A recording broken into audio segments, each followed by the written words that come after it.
Alex മുഖേന നേരിട്ട് തന്നെ ലൈവായിക്കൂടെ തന്നെ കാര്യങ്ങൾ സംസാരിക്കാൻ കഴിയും. പക്ഷെ അവർക്കത് നടക്കാറില്ല. പലപ്പോഴും ജോലി കഴിഞ്ഞ സമയങ്ങളിലൊക്കെ അറിയുന്ന നമ്പറിലൊക്കെ വിളിച്ചിട്ട് അവർ കാര്യങ്ങൾ ധരിപ്പിക്കാറാണ് പതിവ്. അതിനെ അവർക്ക് നടക്കാറുള്ളൂ.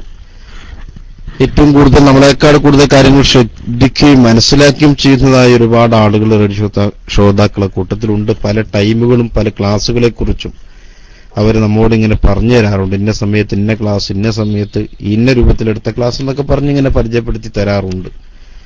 അല്ലാഹു തആല അവർക്കൊക്കെ ബർക്കത്ത്, പ്രത്യേകമായ ബർക്കത്ത് കൊടുക്കുമാറാവട്ടെ. കേട്ട് പഠിക്കുന്ന ഇൽമ അനുസരിച്ച് ജീവിതം നന്നായി കൊണ്ടുപോകാൻ അല്ലാഹു തആല നമുക്കും അവർക്കും ഒക്കെ തൗഫീഖ് നൽകി അനുഗ്രഹിക്കുമാറാവട്ടെ.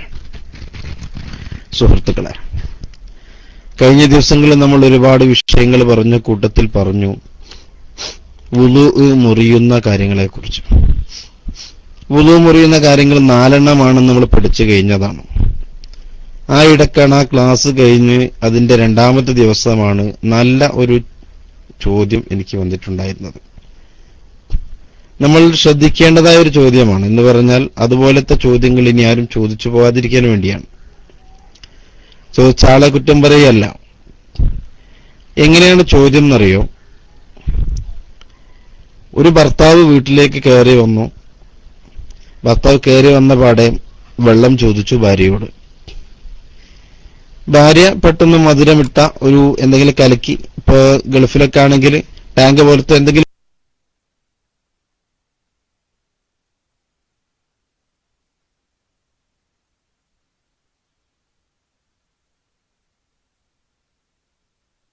കലക്കിയിട്ട് കൊണ്ടു കൊടുത്തു. ആണോ അല്ലെ അതിന് കുറവുണ്ടോ എന്നൊക്കെ എന്ത് ചെയ്തു എന്നറിയാം. അല്പം ഒന്ന് കുടിച്ചു നോക്കി. എന്റെ ശബ്ദം കേൾക്കുന്നുണ്ടോ കൂട്ടുകാരെ? ശബ്ദം ക്ലിയർ അല്ലേ? അതിലേക്ക് കട്ടുണ്ടോ? ഇല്ലല്ലോ. കട്ടുണ്ടോ? ഇല്ലേ? യെസ് എന്ന് പറഞ്ഞാൽ ഉണ്ട് എന്നാണോ ഇല്ല എന്നാണോ? ഇപ്പോൾ ഓക്കെ. അത് ഇടയ്ക്ക് കട്ട് വന്നിരുന്നു അല്ലേ? ഒന്ന് പോയി വന്നു തോന്നി എനിക്ക്. അപ്പൊ വീട്ടിലേക്ക് കയറി വന്ന ഭർത്താവ് വെള്ളം ചോദിച്ചപ്പോ ഭാര്യ അല്പം വെള്ളം കൊണ്ടു കൊടുത്തു. ഈ വെള്ളം കൊണ്ടു കയ്യിൽ കൊടുക്കുന്നതിന് മുമ്പ് അത് മധുരമുണ്ടോ ഇല്ലയോ എന്നറിയാൻ വേണ്ടിയിട്ട് ആ ഭാര്യ തന്നെ സ്വന്തം അല്പം ഒന്ന് കുടിച്ചു നോക്കി. അങ്ങനെ ഉണ്ടല്ലോ, അല്പം ഒന്ന് നാവിലാക്കി നോക്കിയാൽ മധുരമുണ്ടോ, ഇത് പോരായി ഉണ്ടോ, ഉണ്ടെങ്കിൽ അല്പം കൂടി മധുരം ഇടണല്ലോ എന്ന് വിചാരിച്ചിട്ടാണ് ഭർത്താവിന് കൊടുക്കുമ്പോൾ ഇതിന് മുമ്പ് ഒന്ന് കുടിച്ചത്. ഭാര്യ കുടിച്ചതിന്റെ ബാക്കിയല്ല, ഭർത്താവ് നിരസിക്കുകയില്ലല്ലോ. അത് ഭർത്താവിന് കുഴപ്പമുള്ള വിഷയമല്ലല്ലോ. അത് മനസ്സിലാക്കിക്കൊണ്ട് തന്നെ ഭർത്താവിന് മുമ്പിൽ തന്നെ അല്പം ഒന്ന് കുടിച്ച് വല്ല ബാക്കി തിരിച്ചു കൊടുത്തപ്പോ ഭർത്താവ് പറഞ്ഞു, നീ വെള്ളം കുടിച്ചതിന്റെ ബാക്കി വെള്ളം എനിക്ക് വേണ്ടാന്ന് പറഞ്ഞു. നീ കുടിച്ചതിന്റെ ബാക്കി വെള്ളം എനിക്ക് വേണ്ട. അതെന്താണ് നിങ്ങൾ അങ്ങനെ പറയുന്നത്? സാധാരണ അങ്ങനെ ഉണ്ടാവാറുണ്ടോ? ഞാൻ കുടിച്ചതിന്റെ ബാക്കി നിങ്ങൾ കുടിക്കാറുണ്ടല്ലോ, ഇന്നെന്ത് പറ്റി? ഈ ചോദ്യത്തിന് ഭർത്താവിന്റെ ഉത്തരം എന്താണെന്നറിയോ? ഞാൻ വുളു എടുത്തിട്ടുണ്ട് പെണ്ണേ, ഞാൻ വുളു എടുത്തിട്ടുണ്ട്. നീ കുടിച്ചതിന്റെ ബാക്കി വെള്ളം ഞാൻ കുടിച്ചു പോയാൽ എന്റെ വുളു നഷ്ടപ്പെട്ടു പോകും. അപ്പോഴാണ് ഭാര്യ മേൽപോട്ട് നോക്കുന്നത്. പടച്ചോനെ, കഴിഞ്ഞ ദിവസം ബയലക്സൂടെ നമ്മൾ കേട്ട ക്ലാസ്സിൽ നോമ്പ് മുറിയുന്ന കാര്യങ്ങൾ 4 പറഞ്ഞിട്ടുള്ളൂ. ഇവിടെ തന്റെ ഭർത്താവ് പറയുന്നു ഭാര്യ കുടിച്ച വെള്ളത്തിന്റെ ബാക്കി വെള്ളം കുടിച്ചാൽ വുളു മുറിയുന്നു. സുബ്ഹാനല്ലാഹ്. പെട്ടെന്ന് വിളിച്ചിട്ട് ഉസ്താദെ ഇങ്ങനൊരു സംശയമുണ്ട്, അത് ശരിയാണോ എന്ന് ചോദിച്ചു. ഞാൻ ആദ്യം കുറച്ച് ചിരിച്ചു, എന്നെ കളിയാക്കിയായിരിക്കും എന്ന് വിചാരിച്ചു. പിന്നീട് പറഞ്ഞു, അല്ല ഉസ്താദ് ഇങ്ങനെ എന്റെ വീട്ടിൽ ഇപ്പം നടന്നുകൊണ്ടിരിക്കുന്നു, ഈ സമയത്താണ് ഞാൻ വിളിക്കുന്നത്, എന്റെ മുമ്പിൽ ഭർത്താവുണ്ട്, ഭർത്താവ് ശ്രദ്ധിച്ചുകൊണ്ടിരിക്കുന്നു, നിങ്ങൾ ഉസ്താദ് ഉത്തരം പറഞ്ഞു. അപ്പൊ ഇങ്ങനെ ചില ആളുകൾ മനസ്സിലാക്കാത്തതുകൊണ്ട് ഇപ്പൊ ഭാര്യ കുടിച്ച വെള്ളത്തിന്റെ ബാക്കി കുടിച്ചാൽ നോമ്പ് കട്ടുണ്ടോ? കേൾക്കുന്നില്ലേ? ഭാര്യ കുടിച്ച വെള്ളത്തിന്റെ ബാക്കി കുടിച്ചാൽ അതുകൊണ്ട് നോമ്പ് നഷ്ടപ്പെട്ടു പോകുമെന്ന് മനസ്സിലാക്കിയ ചില ആളുകൾ. അപ്പൊ അങ്ങനെയൊക്കെ ചില ആളുകൾ മനസ്സിലാക്കി വെക്കുകയാണ്. അതാണ് നമ്മൾ മനസ്സിലാക്കേണ്ടത്. നമ്മൾ ശരിക്കും അത് ആ വിഷയങ്ങളെ പഠിച്ചു കഴിഞ്ഞാൽ കുഴപ്പമില്ല. ചില ആളുകൾ പറയാറുണ്ട് റമളാനിൽ നോമ്പിന് വേണ്ടി നിയ്യത്ത് ചെയ്യും. നോമ്പ് നിയ്യത്ത് ചെയ്ത് കഴിഞ്ഞാൽ പിന്നെ ഒരു ഭക്ഷണം കഴിക്കാൻ പാടില്ല. ചില ഉമ്മമാർ അങ്ങനെ മനസ്സിലാക്കിയിട്ടുണ്ട്. നോമ്പിന് വേണ്ടി നിയ്യത്ത് ചെയ്ത് കഴിഞ്ഞാൽ പിന്നെ ഒരു വെള്ളം കുടിക്കാൻ പാടില്ല, അത്ര ഒന്നും കഴിക്കാൻ പാടില്ല. കാരണം എന്താ? ആ നിയ്യത്ത് താഴെ പോകുന്ന, നിയ്യത്ത് താഴെ പോകുന്നു. വിഷയം മാറുകയല്ല, ഞാൻ അതിനിടയ്ക്ക് പറയാണ്, നോമ്പ് കാലത്തുള്ള ഒരു സംശയം പറയാണ്. അപ്പൊ നിയ്യത്ത് താഴെ പോകുമെന്ന് പറഞ്ഞിട്ട് നിയ്യത്ത് ചെയ്ത് കഴിഞ്ഞാൽ പിന്നെ തീരെ വെള്ളം കുടിക്കാൻ പാടില്ലെന്ന് വിധിയായിരുന്നു കുറെ ഉമ്മമാർ. അതേപോലെയുള്ള ഒരു വിധിയാണ് ഇവിടെ വന്നിട്ടുള്ളത്. നോമ്പ് മുറിയുന്ന സമയത്തല്ല, ഈ വുളു മുറിഞ്ഞു പോകും. എപ്പോ വെള്ളം ഭാര്യ കുടിച്ചതിന്റെ ബാക്കി വെള്ളം കുടിച്ചാൽ വുളു മുറിയുമെന്ന് ചില ആളുകൾ മനസ്സിലാക്കി വെച്ചു. നമ്മൾ ശരിക്കും മനസ്സിലാക്കാത്തത് കൊണ്ടാണ്. അപ്പൊ നോമ്പ് മുറിയുന്ന കാര്യങ്ങൾ അല്ല, ഈ വുളു മുറിയുന്ന കാര്യങ്ങൾ 4 ഉള്ളത്. അതിലൊന്ന് മുൻദ്വാരത്തിൽ കൂടിയോ പിൻദ്വാരത്തിൽ കൂടിയോ മനിയ് അല്ലാത്ത വല്ലതും പുറപ്പെടുക. നമ്മളെ മുമ്പ് അത് വിശദീകരിച്ചതാണ്.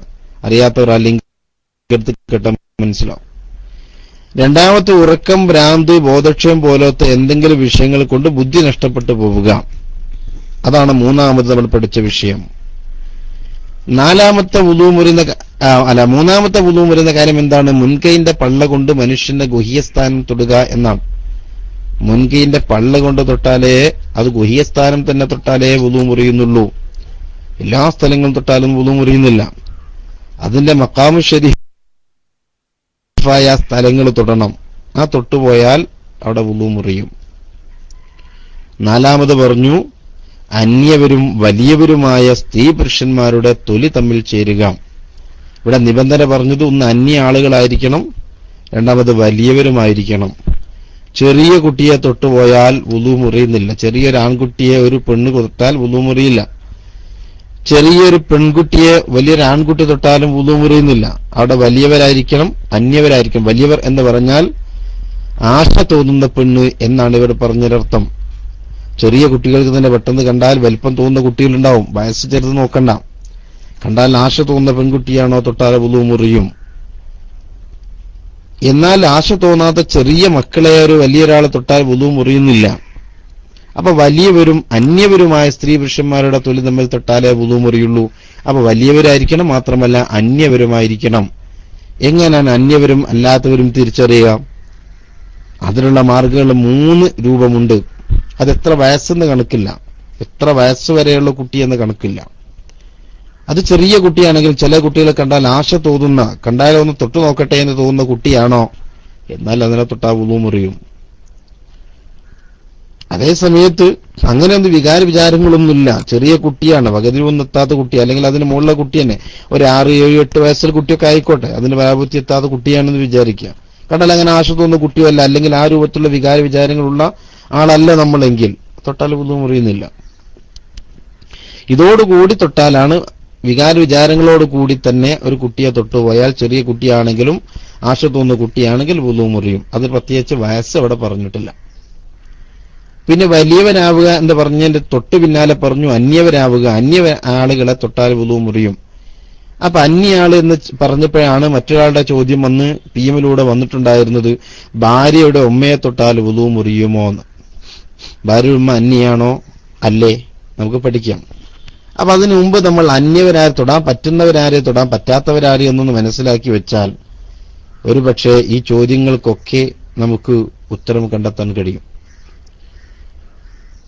അപ്പൊ അന്യവരായ ആളുകൾ ആര് എന്ന് മനസ്സിലാക്കണമെങ്കിൽ ആദ്യം 3 ബന്ധമാണ് അതിലുള്ളത്. ഒന്ന് വിവാഹബന്ധമാണ്, ഒന്ന് രക്തബന്ധമാണ്, രണ്ടാമത് മുലകുടി ബന്ധമാണ്, മൂന്നാമത് വിവാഹബന്ധമാണ്. ഇങ്ങനെ 3 ബന്ധത്തിലൂടെയാണ് അന്യവരും അല്ലാത്തവരെയും തിരിച്ചറിയാൻ കഴിയുക. അപ്പൊ ആദ്യമായി നമുക്ക് ഇന്നത്തെ ക്ലാസ്സിൽ നമുക്ക് നോക്കാനുള്ളത് രക്തബന്ധത്തിലൂടെയുള്ള ആളുകൾ ആരൊക്കെയാണ്. രക്തബന്ധം വഴിയായി നമുക്ക് തൊടാൻ പറ്റുന്ന ആളുകൾ ആര്, തൊട്ടാൽ വുളു മുറിയാത്ത ആളുകൾ ആര്, വിവാഹം കഴിക്കാൻ പറ്റാത്ത ആളുകൾ ആര് എന്നതാണ്. എല്ലാത്തിനും കൂടിയുള്ള ഉത്തരമാണ് ഇന്ന് നമുക്ക് മനസ്സിലാക്കാനുള്ളത്. അത് ചുരുക്കിയ രൂപത്തിൽ അത് പറഞ്ഞതിന് ശേഷം നമുക്ക് അടുത്ത വിഷയത്തിലേക്ക് പോകാം. അതായിരിക്കും നല്ലത് തോന്നുന്നു. കഴിഞ്ഞ ദിവസം ക്ലാസ് എടുത്തപ്പോൾ ഞാൻ പറഞ്ഞിരുന്നു, ഈ രക്തബന്ധവും കുടുംബബന്ധവും മുലകുടി ബന്ധവും ഒക്കെ മുൻകഴിഞ്ഞ ക്ലാസ്സുകളിൽ ഞാൻ എടുത്തു കഴിഞ്ഞിട്ടുണ്ടായിരുന്നു. അത് നിങ്ങളൊന്ന് ഉള്ള ആളുകളോ ചോദിച്ച് ലിങ്ക് ചോദിച്ച് മനസ്സിലാക്കണമെന്ന് പറഞ്ഞപ്പോ അതിനുശേഷം കുറെ ആളുകൾ ഒന്നും കൂടെ അത് പറയണം എന്ന് പറയുകയും ആ പറഞ്ഞ ആളുകൾ പലരും ഇന്ന് ക്ലാസ്സിലും ഉണ്ടാവുകയും ചെയ്തതുകൊണ്ട് ഞാൻ മനസ്സിലാക്കുന്നു ഇന്ന് നമുക്ക് ആ വിഷയം ഒന്ന് ചർച്ച ചെയ്യാം. അപ്പൊ അങ്ങനെ നോക്കുമ്പോ രക്തബന്ധത്തിലൂടെ പുരുഷന്റെ മേൽ വിവാഹം ഹറാമായ സ്ത്രീകൾ ആരൊക്കെയാണ്, ഇത് നമുക്ക് ആദ്യം നോക്കാം. അപ്പൊ സ്ത്രീകൾ അത് പുരുഷനായി നേരെ തിരിച്ച് മനസ്സിലാക്കി വെച്ചാൽ മതി. ഇപ്പൊ നമ്മൾ പറയുന്ന നേരെ ഓപ്പോസിറ്റ് കൊണ്ട് മനസ്സിലാക്കി വെച്ചാൽ മതി. ഒരു പുരുഷനായ ഒരാൾ അദ്ദേഹം വുളു എടുത്ത് വന്നിട്ട് ആരെയാണ് നമുക്ക് തൊടാൻ പറ്റുന്നത് എന്നങ്ങ് മനസ്സിലാക്കി നോക്കുമ്പോ അത് സ്ത്രീയാണെങ്കിൽ നേരെ ഓപ്പോസിറ്റിൽ മനസ്സിലാക്കി വെച്ചാൽ മതി. ഉദാഹരണമായി ഒരു പുരുഷൻ വുളു എടുത്ത് വന്നിട്ട് ഉമ്മമാരിൽ നിന്ന് ഉമ്മയെ തൊട്ടാൽ വുളു മുറിയുന്നില്ല, ഉമ്മയെ തൊട്ടാൽ വുളു മുറിയില്ല. അപ്പൊ പെണ്ണെന്ത് മനസ്സിലാക്കണം? ഉപ്പയെ തൊട്ടാൽ വുളു മുറിയില്ല. ഇത്ര തിരിയേണ്ടതുള്ളൂ. ഉമ്മയെക്കുറിച്ച് പറയുമ്പോൾ ഉപ്പയെ തൊട്ടവർ മനസ്സിലാക്കി വെച്ചാൽ അത് സ്ത്രീകളാണെങ്കിൽ പുരുഷന്മാർ ഉമ്മയെ തൊട്ട് എന്നുള്ള അങ്ങനെയും മനസ്സിലാക്കി വെക്കുക. അപ്പൊ ഉമ്മയെ തൊട്ടാൽ വുളു മുറിയുന്നില്ല. രണ്ടാമതോ, അത് ഉമ്മന്റെ ഉമ്മ, ഉമ്മയുടെ ഉമ്മനെ തൊട്ടാലോ അതും വുളു മുറിയുന്നില്ല. അപ്പൊ ഉമ്മ, ഉമ്മന്റെ ഉമ്മ, അതേപോലെ തന്നെ ഉപ്പന്റെ ഉമ്മ, ഈ മൂന്ന് ഉമ്മമാർ രക്തബന്ധത്തിലൂടെ വിവാഹബന്ധം ഹറാമായ ആളുകൾ അവരെ തൊട്ടാലുള്ള വുളു മുറിയാത്തത്. അപ്പൊ വുളു മുറിയാത്ത ആളുകൾ ആരൊക്കെയെന്ന ചോദ്യത്തിന് മറുപടി മനസ്സിലാക്കണം. ഉമ്മ, ഉമ്മന്റെ ഉമ്മ, ഉപ്പന്റെ ഉമ്മ, ഈ മൂന്ന് പേരെ തൊട്ടാലും വുളു മുറിയുകയില്ല. അതെത്ര മേലോട്ടാണെങ്കിലും ശരി. ഉമ്മന്റെ ഉമ്മന്റെ ഉമ്മന്റെ ഉമ്മന്റെ ഉമ്മന്റെ ഉമ്മ എത്ര മേലോട്ടാലും കുഴപ്പമില്ല. അങ്ങനെയൊക്കെ ഉണ്ടായിക്കൂടെയൊന്നുമില്ല. ഒരു 3, 4, 5 തലമുറയുള്ള ആളുകളൊക്കെ ഇന്ന് ജീവിച്ചിരിപ്പുണ്ട്. എന്റെ വലിയമ്മക്ക് മകളുണ്ട്, ആ മകൾക്ക് മകളുണ്ട്, ആ മകൾക്ക് മകളുണ്ട്, ആ മകൾക്കും ഇപ്പൊ മകളുണ്ട്. അപ്പൊ 4 വഴി അങ്ങനെ ഉണ്ടാവാം. അപ്പൊ ഉമ്മന്റെ ഉമ്മന്റെ ഉമ്മന്റെ ഉമ്മ ഇപ്പൊ ജീവിച്ചിരിപ്പുണ്ടെന്നാണ് ഞാൻ പറഞ്ഞത്. 4 തലമുറയിലുള്ള ഉമ്മ ഇപ്പൊ എന്റെ കുടുംബത്തിൽ ജീവിച്ചിരിപ്പുണ്ട്. അപ്പൊ ഇതേപോലെ തന്നെ ഉമ്മന്റെ ഉമ്മന്റെ ഉമ്മന്റെ ഉമ്മ എന്ന് പറഞ്ഞ പോലെ ഉപ്പന്റെ ഉമ്മന്റെ ഉമ്മന്റെ ഉമ്മ ഇങ്ങനെയും പോകാം.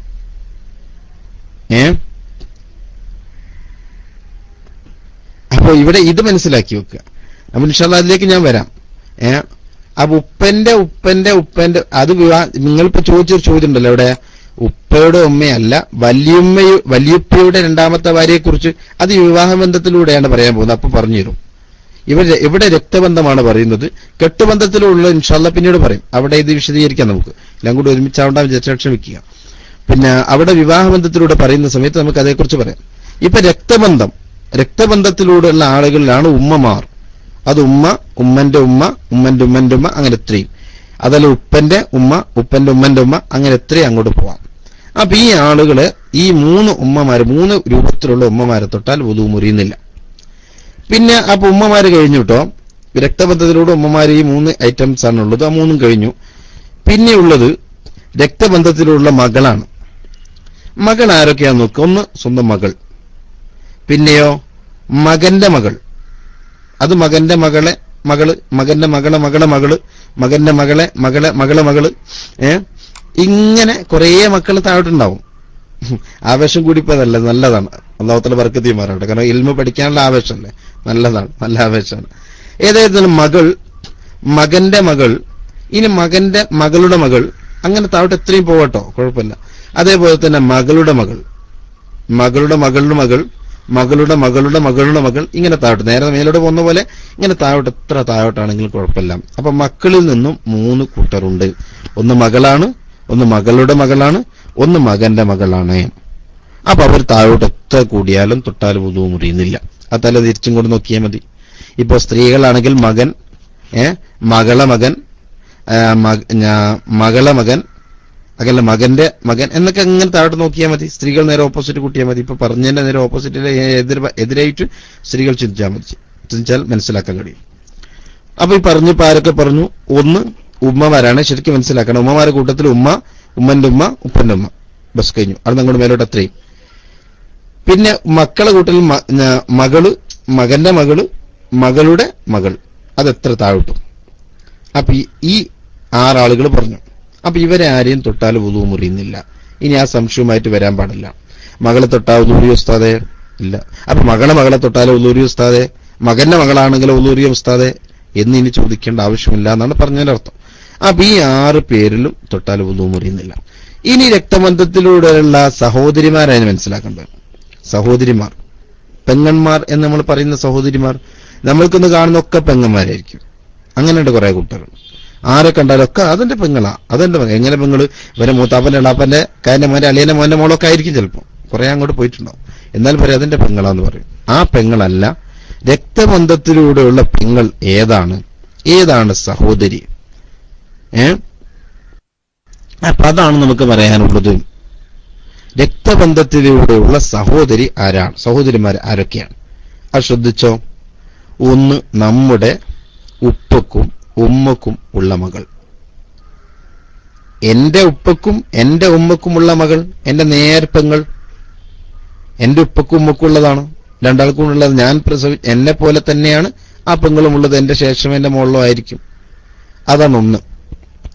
രണ്ടാമത്തത്, എന്റെ ഉമ്മക്കില്ല, അല്ല എന്റെ ഉപ്പക്കുള്ളായിരിക്കും. എന്റെ ഉപ്പ ആദ്യം വിവാഹം കഴിച്ചതിലുള്ള പെണ്ണാണ്, അതും എന്റെ ഉപ്പന്റെ മകളാണ്. അപ്പൊ എന്റെ സഹോദരി തന്നെയാണത്. ഇനി മൂന്നാമത്തെ ഒരു രൂപമുണ്ട്, എന്റെ ഉപ്പക്കുള്ളതല്ല, എന്റെ ഉമ്മക്കുള്ളതാണ്. ആ ഉമ്മയുടെ മകളും എന്റെ സഹോദരൻ വരും. ഒന്ന് ഉപ്പയും ഉമ്മയും ഒത്ത സഹോദരി എന്ന് പറഞ്ഞാൽ എന്റെ ഉപ്പക്കും ഉമ്മക്കും ഉള്ള മകൾ, അതാണ് ഉപ്പയും ഉമ്മയും ഒത്ത സഹോദരി എന്ന് പറഞ്ഞാൽ. രണ്ടാമത്തത് എന്റെ ഉപ്പയുടെ മകളാണ്, എന്റെയും അവളുടെയും ഉപ്പ ഒന്നാണ്, ഉമ്മ വേറെയാണ്. എന്റെ ഉമ്മക്കുണ്ടായതല്ല, അത് വേറെ ഉമ്മക്കുണ്ടായതാണ്. അപ്പൊ എന്റെ ഉപ്പയുടെ മകളാണ്, അപ്പൊ എന്റെ ഉപ്പയാണ്, അവളെയും ഉപ്പയാണ്, രണ്ടും ഒന്നാണ്. അപ്പൊ അതും എന്റെ പെങ്ങളാണ്, അവളെ തൊട്ടാലും വുളു മുറിയുന്നില്ല. മൂന്നാമത് പറഞ്ഞു, എന്റെ ഉമ്മയുടെ മകളാണ്, എന്റെ ഉപ്പക്കുള്ളതല്ല, എന്റെ ഉമ്മയുടേതാണ് മകൾ. എന്റെ ഉമ്മയെ ആദ്യം ഒരാൾ വിവാഹം കഴിച്ചിരുന്നു, അതിലുണ്ടായ കുട്ടിയാണ്. അപ്പൊ ഉമ്മനെ രണ്ടാമത് എന്റെ ഉപ്പ വിവാഹം കഴിച്ചപ്പോ ഇവിടെ എത്തിപ്പെട്ടതാണ്. അപ്പൊ എന്റെ ഉമ്മന്റെ മകള് തന്നെയാണ്. അപ്പൊ എന്റെയും അവളുടെയും ഉമ്മ ഒന്നാണ്. അപ്പൊ രണ്ടുപേരുടെയും ഉമ്മ ഒന്നായതുകൊണ്ട് എന്റെ പെങ്ങള് തന്നെയാണത്. അപ്പൊ ഇതാണ് സഹോദരിമാർ എന്ന് പറഞ്ഞത്. വേറെ ഒന്നുമില്ല. ഇവിടെ ഒരുപാട് സഹോദരിമാരുണ്ടാവും. മുത്താപ്പന്റെ മകള്, എളാപ്പന്റെ മകള്, കൈന്റെ മകള്, അമ്മന്റെ മകള്, ഇങ്ങനെ പറഞ്ഞ് കുറേ നെട്ടിപ്പും. അതൊന്നും സഹോദരി രക്തബന്ധത്തിലൂടെയുള്ള സഹോദരിമാരല്ല. തൊട്ടാൽ വുളു മുറിയും. മനസ്സിലാക്കണം. മൂത്താപ്പയുടെ മകള് എനിക്ക് തൊട്ടാൽ വുളു മുറിയുന്നതാണ്. ചിലപ്പോൾ മുത്താപ്പന്റെ ഏട്ടന്റെ അഞ്ചിന്റെ മക്കളൊക്കെ ഒരേ വീട്ടിലേക്ക് താമസം, രണ്ടുപേരും ഒരു വീട്ടിൽ താമസിക്കും. അവിടെ അവർ തൊട്ടുപോയാൽ വുളു മുറിയുമെന്ന ഗൗരവമായ കാര്യം നമ്മൾ മനസ്സിലാക്കണം. അത് പലപ്പോഴും പല ആളുകളും മനസ്സിലാക്കാറില്ല. അവർ രണ്ടുപേരും പരസ്പരം പുറത്തു പോകൽ ഹറാമാണ്. എന്നാൽ ഇന്ന് നടക്കുന്നത് എന്താ? അവിടെ ഇപ്പോ ഒന്ന് വിളിച്ചു വരെ, എടാ ആരെ വിളിക്കുന്ന, അനിയന്റെ മകനെ അല്ലെ ജ്യേഷ്ഠന്റെ മകനെ വിളിച്ചിട്ട്, എടാ നീ അങ്ങാടിക്കാണോ? അതെ, അങ്ങാടിയിൽ കാണും. എന്നാൽ ഇവളിതാ അവിടെ SLC പഠിക്കാൻ പോണ മോളാണ്, ഇവിടെ ഞങ്ങളോട് കൂട്ടിക്കോ എന്ന് പറയും. ആരോടാ പറയുന്നത്? എന്റെ മകളെ കൂട്ടാൻ വേണ്ടിയിട്ട് എന്റെ ജ്യേഷ്ഠന്റെ മകനോട് പറയാണ്. അത് ഓല ആങ്ങളെയും പെങ്ങളെ അല്ലേ ഉസ്താദെ ചോദിച്ചാ പറയാ. ഓല ആങ്ങളെയും മകളെ, എങ്ങനെയാ ആങ്ങളെയും പെങ്ങളെ ആവുന്നത്? ഇവന്റെ ഉപ്പക്കുള്ളതാണോ? അത് അല്ല. ഇവന്റെ ഉമ്മക്കുള്ളതാണോ? അല്ല. ഇവന്റെ ഉപ്പന്റെയും ഉമ്മേന്റെയും മകളാണോ? അതുമല്ല. പിന്നെന്താ? ഉപ്പയുടെ ജ്യേഷ്ഠന്റെ മകളാണ്, അല്ലെങ്കിൽ ഉപ്പയുടെ അനുജന്റെ മകളാണ്, ഉമ്മയുടെ അനുജത്തിയുടെ മകളാണ്. ഇത് പറ്റുമോ? അത് പാടില്ല, ഹറാമാണ്. നമ്മൾ വളരെ കൂടുതൽ മനസ്സിലാക്കേണ്ട വിഷയമാണ്. എല്ലാവരെയും സഹോദര സഹോദരിമാർ എന്ന് നമ്മൾ പറയും, പക്ഷേ തൊട്ടാൽ വുളു മുറിയുന്ന ആളുകളാണ്. വാക്കിൽ നമ്മൾ പെങ്ങൾ, ആങ്ങള എന്നൊക്കെ പറയും. അതാരാ? അതെന്റെ കസിന, അതാരാ? അതെന്റെ പെങ്ങളാ. ഇതൊക്കെ ശരിയാണ്. പക്ഷെ തൊട്ടാൽ അവിടെ വുളു മുറിയും. മാത്രമല്ല ഇവർക്ക് പരസ്പരം കല്യാണം കഴിക്കാനും പറ്റും. ജ്യേഷ്ഠന്റെ മകളെ അഞ്ചന്റെ മകൾക്ക് കെട്ടാം, ജ്യേഷ്ഠത്തിയുടെ മകനെ കൊണ്ട് അഞ്ചത്തിയുടെ മകളെ കെട്ടിക്കാം. ഒരു കുഴപ്പമില്ല, ഒരു കുഴപ്പവും അവിടെ വരുന്നില്ല. അപ്പൊ തൊട്ടാൽ വുളു മുറിയുന്ന ആളുകളെ കെട്ടാനും പറ്റുള്ളൂ, തൊട്ടാൽ വുളു മുറിയാത്ത ആളുകളെ കെട്ടാനും പറ്റുകയില്ല. അപ്പൊ നമ്മൾ പ്രത്യേക ഗൗരവപൂർവ്വം അത് മനസ്സിലാക്കണം. നമ്മളെ പെങ്ങളല്ലേ അല്ലെങ്കിൽ ആങ്ങളല്ലേ എന്നൊക്കെ മനസ്സിലാക്കിയിട്ട് നേരെ തിരിച്ച് അവരെ വയ്യേക്കാണ്ട് പറഞ്ഞു വെക്കരുത്.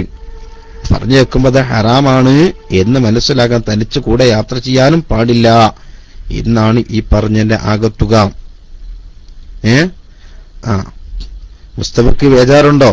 ഇല്ല, വൈകിപ്പോയിട്ടുള്ള മുസ്തഫ 4 വരെ ആവാം. 4 വരെ ആവാം. പറ്റുമെങ്കിൽ അതിന് മാത്രം എനിക്ക് ഗഡ്സ് ഉണ്ടെങ്കിൽ പറ്റും.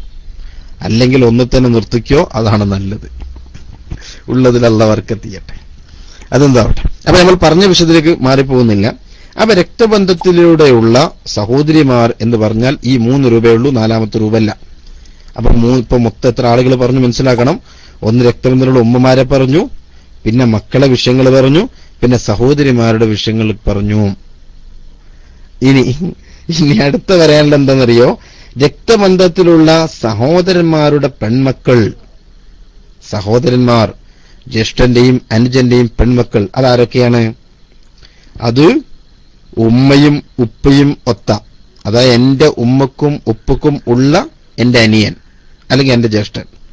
എന്റെ ഉമ്മക്കൻ എന്റെ ഉപ്പക്കും തന്നെയാണ് അവനുള്ളത്. ആ ജ്യേഷ്ഠന്റെ മകള്, ആ മകളെ തൊട്ട എന്റെ വുളു മുറിയോ? ഇല്ല. കാരണം എന്താ? അവളെ മൂത്താപ്പയാണ് ഞാൻ, അവളെ തൊട്ടാ വുളു മുറിയൂല.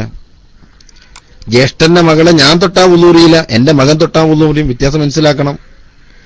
എന്റെ ജ്യേഷ്ഠന്റെ മകളെ ഞാൻ തൊട്ടാൽ എന്റെ വുളു മുറിയുന്നില്ല, അവളെ വുളു മുറിയുന്നില്ല. പക്ഷേ എന്റെ മകൻ അവളെ തൊട്ടാലോ ആ കാര്യം വേറെയാണ്, വുളു മുറിയും. അവിടെ മനസ്സിലാക്കണം. അപ്പൊ സഹോദരന്റെ മകൾ എന്ന് പറഞ്ഞതാണ് വാപ്പയും ഉമ്മയും ഒത്ത സഹോദരന്റെ മകൾ. ഇനി ഇങ്ങനെയും പറ്റും. എങ്ങനെ? എന്റെ ഉപ്പയുടെ മകനാണ്, അപ്പൊ എന്റെ അനിയനാണ്. എന്റെ ഉപ്പയുടെ മകൻ എന്റെ ജ്യേഷ്ഠനോ അനിയനോ ആണ്. അപ്പൊ അവന്റെ മകളെ തൊട്ടു എനിക്ക് തൊടാം, എന്റെ വുളു മുറിയില്ല. എനിക്ക് കല്യാണം കഴിക്കാൻ പറ്റാത്തന്ന് എന്റെ അനിയന്റെ മകളെ എനിക്ക് കല്യാണം കഴിക്കാൻ പറ്റുമോ? പറ്റൂല. അപ്പൊ എനിക്ക് തൊടാം. എന്ന് ചിലപ്പോ തൊടണമെന്നല്ല പറഞ്ഞതിനർത്ഥം തൊട്ടുപോയാൽ വുളു മുറിയില്ല എന്നാണ്. തൊടണം എന്നതിൽ അല്ല സൂചന, തൊട്ടാൽ വുളു മുറിയുകയില്ല എന്നാണ്. എനിക്കൊരു രോഗം വന്നു ഞാൻ കിടക്കുക, പെട്ടെന്ന് വന്ന് വെള്ളം തരാനോ വുളുപിടിപ്പിക്കാനോ ഒക്കെ ആർക്ക് പറ്റും? എന്റെ അനിയന്റെ മകൾക്ക് പറ്റും. അപ്പൊ അവളുടെ മൂത്താപ്പയാണ്, വാപ്പയുടെ ജ്യേഷ്ഠനാണ്, ഒക്കെ പറ്റും എന്നാണ് ഈ പറഞ്ഞതിനർത്ഥം. ഇനി വേറെ രൂപമുണ്ട്, മൂന്നാമത്തെ രൂപമുണ്ടല്ലോ നേരത്തെ പറഞ്ഞ ഉമ്മയുടെ മകനാണ്. എന്റെ ഉമ്മയുടെ മാത്രം, ഉപ്പയുടേതല്ല, എന്റെ ഉമ്മക്ക് മാത്രമുള്ള മകനാണ്, അതെന്റെ അനിയനാണ് നേരത്തെ പറഞ്ഞു. ആ അനിയന്റെ മകള്, അതും എനിക്ക് വുളു മുറിയാത്ത പെണ്ണാണ്, അവളെ തൊടാം. പറഞ്ഞു മനസ്സിലാക്കണം. രക്തബന്ധത്തിലുള്ള സഹോദരന്മാരുടെ പെൺമക്കൾ, അത് ഈ മൂന്നാല് രൂപത്തിലുള്ള, മൂന്ന് രൂപം പറഞ്ഞു. ഒന്ന് ഉപ്പയും ഉമ്മയും ഒത്തത്, രണ്ടാമത് ഉപ്പ സ്വന്തം ഒത്തത്, മൂന്നാമത് ഉമ്മ ഒത്തത്. ഇങ്ങനെ മൂന്നാല് രൂപത്തിലുള്ള സഹോദരന്റെ പെൺമക്കൾ വരെ തൊടാം, ഒരു കുഴപ്പമില്ല. അപ്പൊ ഇതാണ് നമ്മൾ മനസ്സിലാക്കേണ്ടത്. അപ്പൊ അവരെ തൊടാം. അവിടെ അങ്ങോട്ട് താഴോട്ട് അങ്ങ് ഇത്രയും അങ്ങോട്ടൊക്കെ പോകും. അപ്പൊ ഈ ഒരു ബന്ധമാണ് അവിടെ ഉള്ളത്. ഇനി അഞ്ചാമത്തൊരു ബന്ധമുണ്ട്. അതേതാ? രക്തബന്ധത്തിലൂടെയുള്ള സഹോദരിമാരുടെ പെൺമക്കളാണ്. ഇനി സഹോദരിമാരുടെ പെൺമക്കളെ കുറിച്ചാണ് പറയാനുള്ളത്. ഏ രൂപം തന്നെ. എന്റെ ഉപ്പക്കും ഉമ്മക്കും ഉമ്മക്കുമുള്ള മകൾ, അതാ എന്റെ സഹോദരി, നേരത്തെ പറഞ്ഞു. അല്ലെങ്കിൽ എന്റെ ഉപ്പക്ക് മാത്രമുള്ള മകൾ, അതും എന്റെ സഹോദരിയാണ്. അല്ലെങ്കിൽ എന്റെ ഉമ്മക്ക് മാത്രമുള്ള മകൾ, അതും എന്റെ സഹോദരിയാണ്. ഈ മൂന്ന് സഹോദരിമാരുടെ മക്കളെ തൊട്ടാലും വുളു മുറിയുന്നതില്ല. എന്റെ പെങ്ങളെ മകളാണ്, അവളുടെ അമ്മാവനാണ് ഞാൻ. അപ്പൊ അമ്മാവന് മരുമകളെ തൊടാം. അതായത് സഹോദരിയുടെ മകളെ ആർക്ക് തൊടാം? ഈ സഹോദരനെ തൊടാം. തൊട്ടാൽ വുളു മുറിയുകയില്ല എന്നാണ് പറഞ്ഞ ഉദ്ദേശം, തൊടണം എന്നല്ല. അപ്പൊ അത് മനസ്സിലാക്കി. പിന്നെ ഇപ്പൊ 5 വിഭാഗം പറഞ്ഞു. ഉമ്മമാര് പറഞ്ഞു, പിന്നെ മക്കള് പറഞ്ഞു, സഹോദരിമാര് പറഞ്ഞു, ഇനി സഹോദരന്മാരുടെ പെൺമക്കള് പറഞ്ഞു, സഹോദരിമാരുടെ പെൺമക്കളെ കുറിച്ചും പറഞ്ഞു. ഇനി 6ാമത്തെ വിഭാഗമുള്ളത് ഏതാണ്? രക്തബന്ധത്തിലുള്ള പിതാവിന്റെ സഹോദരിമാരാണ്, അഥവാ അമ്മായിമാരാണ്. അമ്മായിയെ തൊട്ടാൽ വുളു മുറിയുന്നില്ല. ബാപ്പന്റെ പെങ്ങള്, അത് ഈ 3 രൂപം പറ്റും. 3 രൂപത്തിലും പറ്റും. അമ്മായിനെ തൊട്ടാൽ വുളു മുറിയില്ല. വാപ്പയുടെ പെങ്ങൾ തൊട്ടാൽ വുളു മുറിയില്ല. ഒന്നുകിൽ എന്റെ വാപ്പക്കുമ്മക്കു തന്നെയുള്ള പെങ്ങൾ, അല്ലെങ്കിൽ വാപ്പയുടെ മകളാണ്, അല്ലെങ്കിൽ വാപ്പയുടെ ഉമ്മയുടെ മകളാണ്. ഏത് രൂപത്തിലും കുഴപ്പമില്ല. 3 രൂപമാണെങ്കിലും കുഴപ്പമില്ല. 3 രൂപത്തിലൂടെയുള്ള അമ്മായിമാരെ തൊട്ടാൽ വുളു മുറിയുന്നില്ല. അപ്പൊ അമ്മായിമാർ. പിന്നെയോ ഇനി ഒറ്റൊന്നുകൂടി ഈ വിഷയത്തിൽ തന്നെ പറയാനുണ്ട്. അതേതാ? പിന്നെ രക്തബന്ധത്തിലൂടെയുള്ള ഉമ്മയുടെ ജ്യേഷ്ഠത്തി അനുജത്തിമാർ. നമ്മൾ സാധാരണ മൂത്തമ്മ, ഇളയമ എന്നൊക്കെ പറയാറുണ്ടല്ലോ. അവര് തന്നെ ഈ പറഞ്ഞിട്ടുള്ളത്. മൂത്തമ്മയെ തൊട്ടാലും ഇളയമയെ തൊട്ടാലും വുളു മുറിയുന്നില്ല. പക്ഷെ അവരെ മക്കളെ തൊട്ടാലോ വുളു മുറിയും ചെയ്യും. എന്താ മനസ്സിലാക്കേണ്ടത്? മൂത്തമ്മനെ തൊട്ടാലോ ഇളയമനെ തൊട്ടാലോ വുളു മുറിയൂല. പക്ഷെ അവരെ ആരെ തൊടരുത്? മകളെ തൊടാൻ പാടില്ല, വുളു മുറിയും.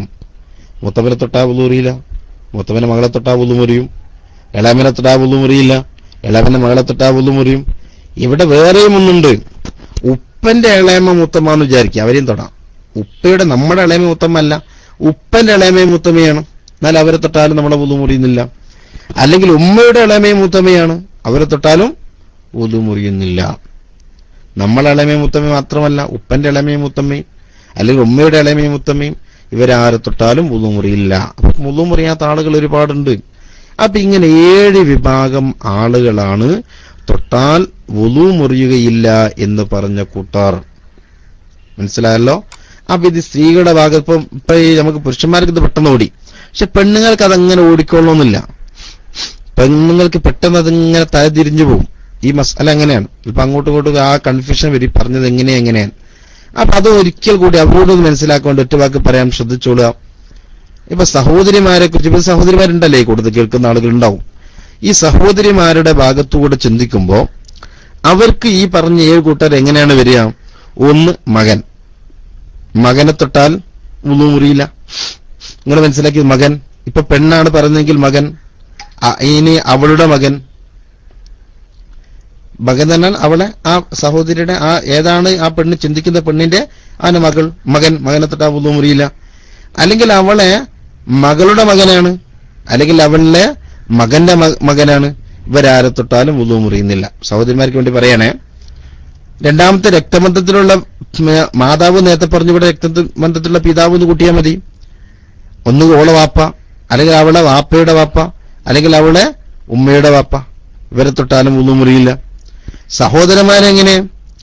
അവളുടെ ഉമ്മയും അവളുടെ ഉപ്പയും ഒത്ത പിന്നെ സഹോദരൻ, അവളെ നേരെ സഹോദരൻ, അല്ലെങ്കിൽ ഉമ്മയൊത്ത സഹോദരൻ, അല്ലെങ്കിൽ ഉപ്പയൊത്ത സഹോദരൻ, ഈ സഹോദരനെ തൊട്ടാ വുളു മുറിയില്ല.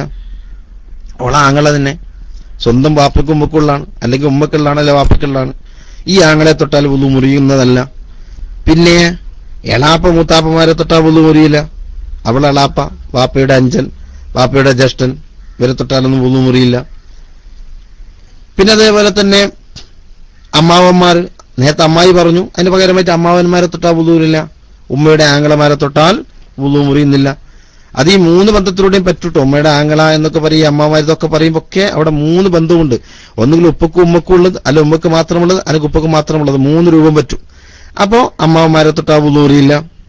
പിന്നെയോ ഈ 3 രൂപത്തിലൂടെയുള്ള അവളുടെ സഹോദരന്റെ മകനെ തൊട്ടു, അല്ലെങ്കിൽ ഈ 3 രൂപത്തിലുള്ള സഹോദരന്റെ മകനെ തൊട്ടു, അല്ലെ സഹോദരന്റെ മകളുടെ മകനെ തൊട്ടു, ഇങ്ങനെ ആയാലൊന്നും വുളു മുറിയുന്നതല്ല. പിന്നെയോ ഈ 3 രൂപത്തിലുള്ള സഹോദരിയുടെ മകൻ, ഈ 3 രൂപത്തിലുള്ള സഹോദരന്റെ മകൻ, അവളുടെ സഹോദരന്റെ 3 രൂപത്തിലുള്ള മകൻ, എന്നാലും വുളു മുറിയുന്നില്ല. ഈ പറഞ്ഞൊക്കെ നേരെ ഓപ്പോസിറ്റ് ആയിട്ട് അവരങ്ങനെ കണക്കൂട്ടിയാൽ മതി എന്ന് പറഞ്ഞ സാരം. ആ 7 കൂട്ടക്കാർ ഇവരാണ്. ഈ 7 കൂട്ടക്കാരെ തൊട്ടാൽ വുളു മുറിയില്ല. അപ്പൊ ഇനി സംശയം വേണ്ട. ഇനിയിപ്പോ ഒരാൾ വന്നിട്ട് ഇവരെ തൊട്ടാ വുളു മുറിയോ, അവരെ തൊട്ടാ വുളു മുറിയോ, ഇങ്ങനെ തൊട്ടാ വുളു മുറിയോ എന്ന് ചിന്തിക്കേണ്ട ആവശ്യങ്ങളില്ല. അപ്പൊ ഇവിടെ ചോദിച്ചൊരു ചോദ്യം, ഭാര്യയുടെ ഉപ്പയുടെ ഉമ്മയെ തൊട്ടാ വുളു മുറിയോന്ന്, അത് എവിടെ പറയണം? അത് നമ്മുടെ വിവാഹബന്ധവുമായി ബന്ധപ്പെട്ട വിഷയത്തിൽ ഇൻഷാ അല്ലാഹ് പറയും. ഇപ്പൊ നമ്മൾ പറഞ്ഞത് രക്തബന്ധം മാത്രമാണ്, രക്തബന്ധമാണ് പറഞ്ഞത്. ഇനി നമുക്ക് പറയാൻ പോകുന്ന വിവാഹബന്ധമാണ്.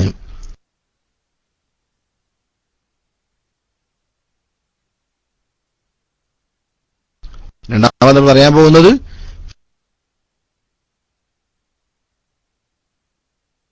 വിവാഹബന്ധമാണ്. അതുകൂടെ ചടുക്ക് പറയുന്നത്.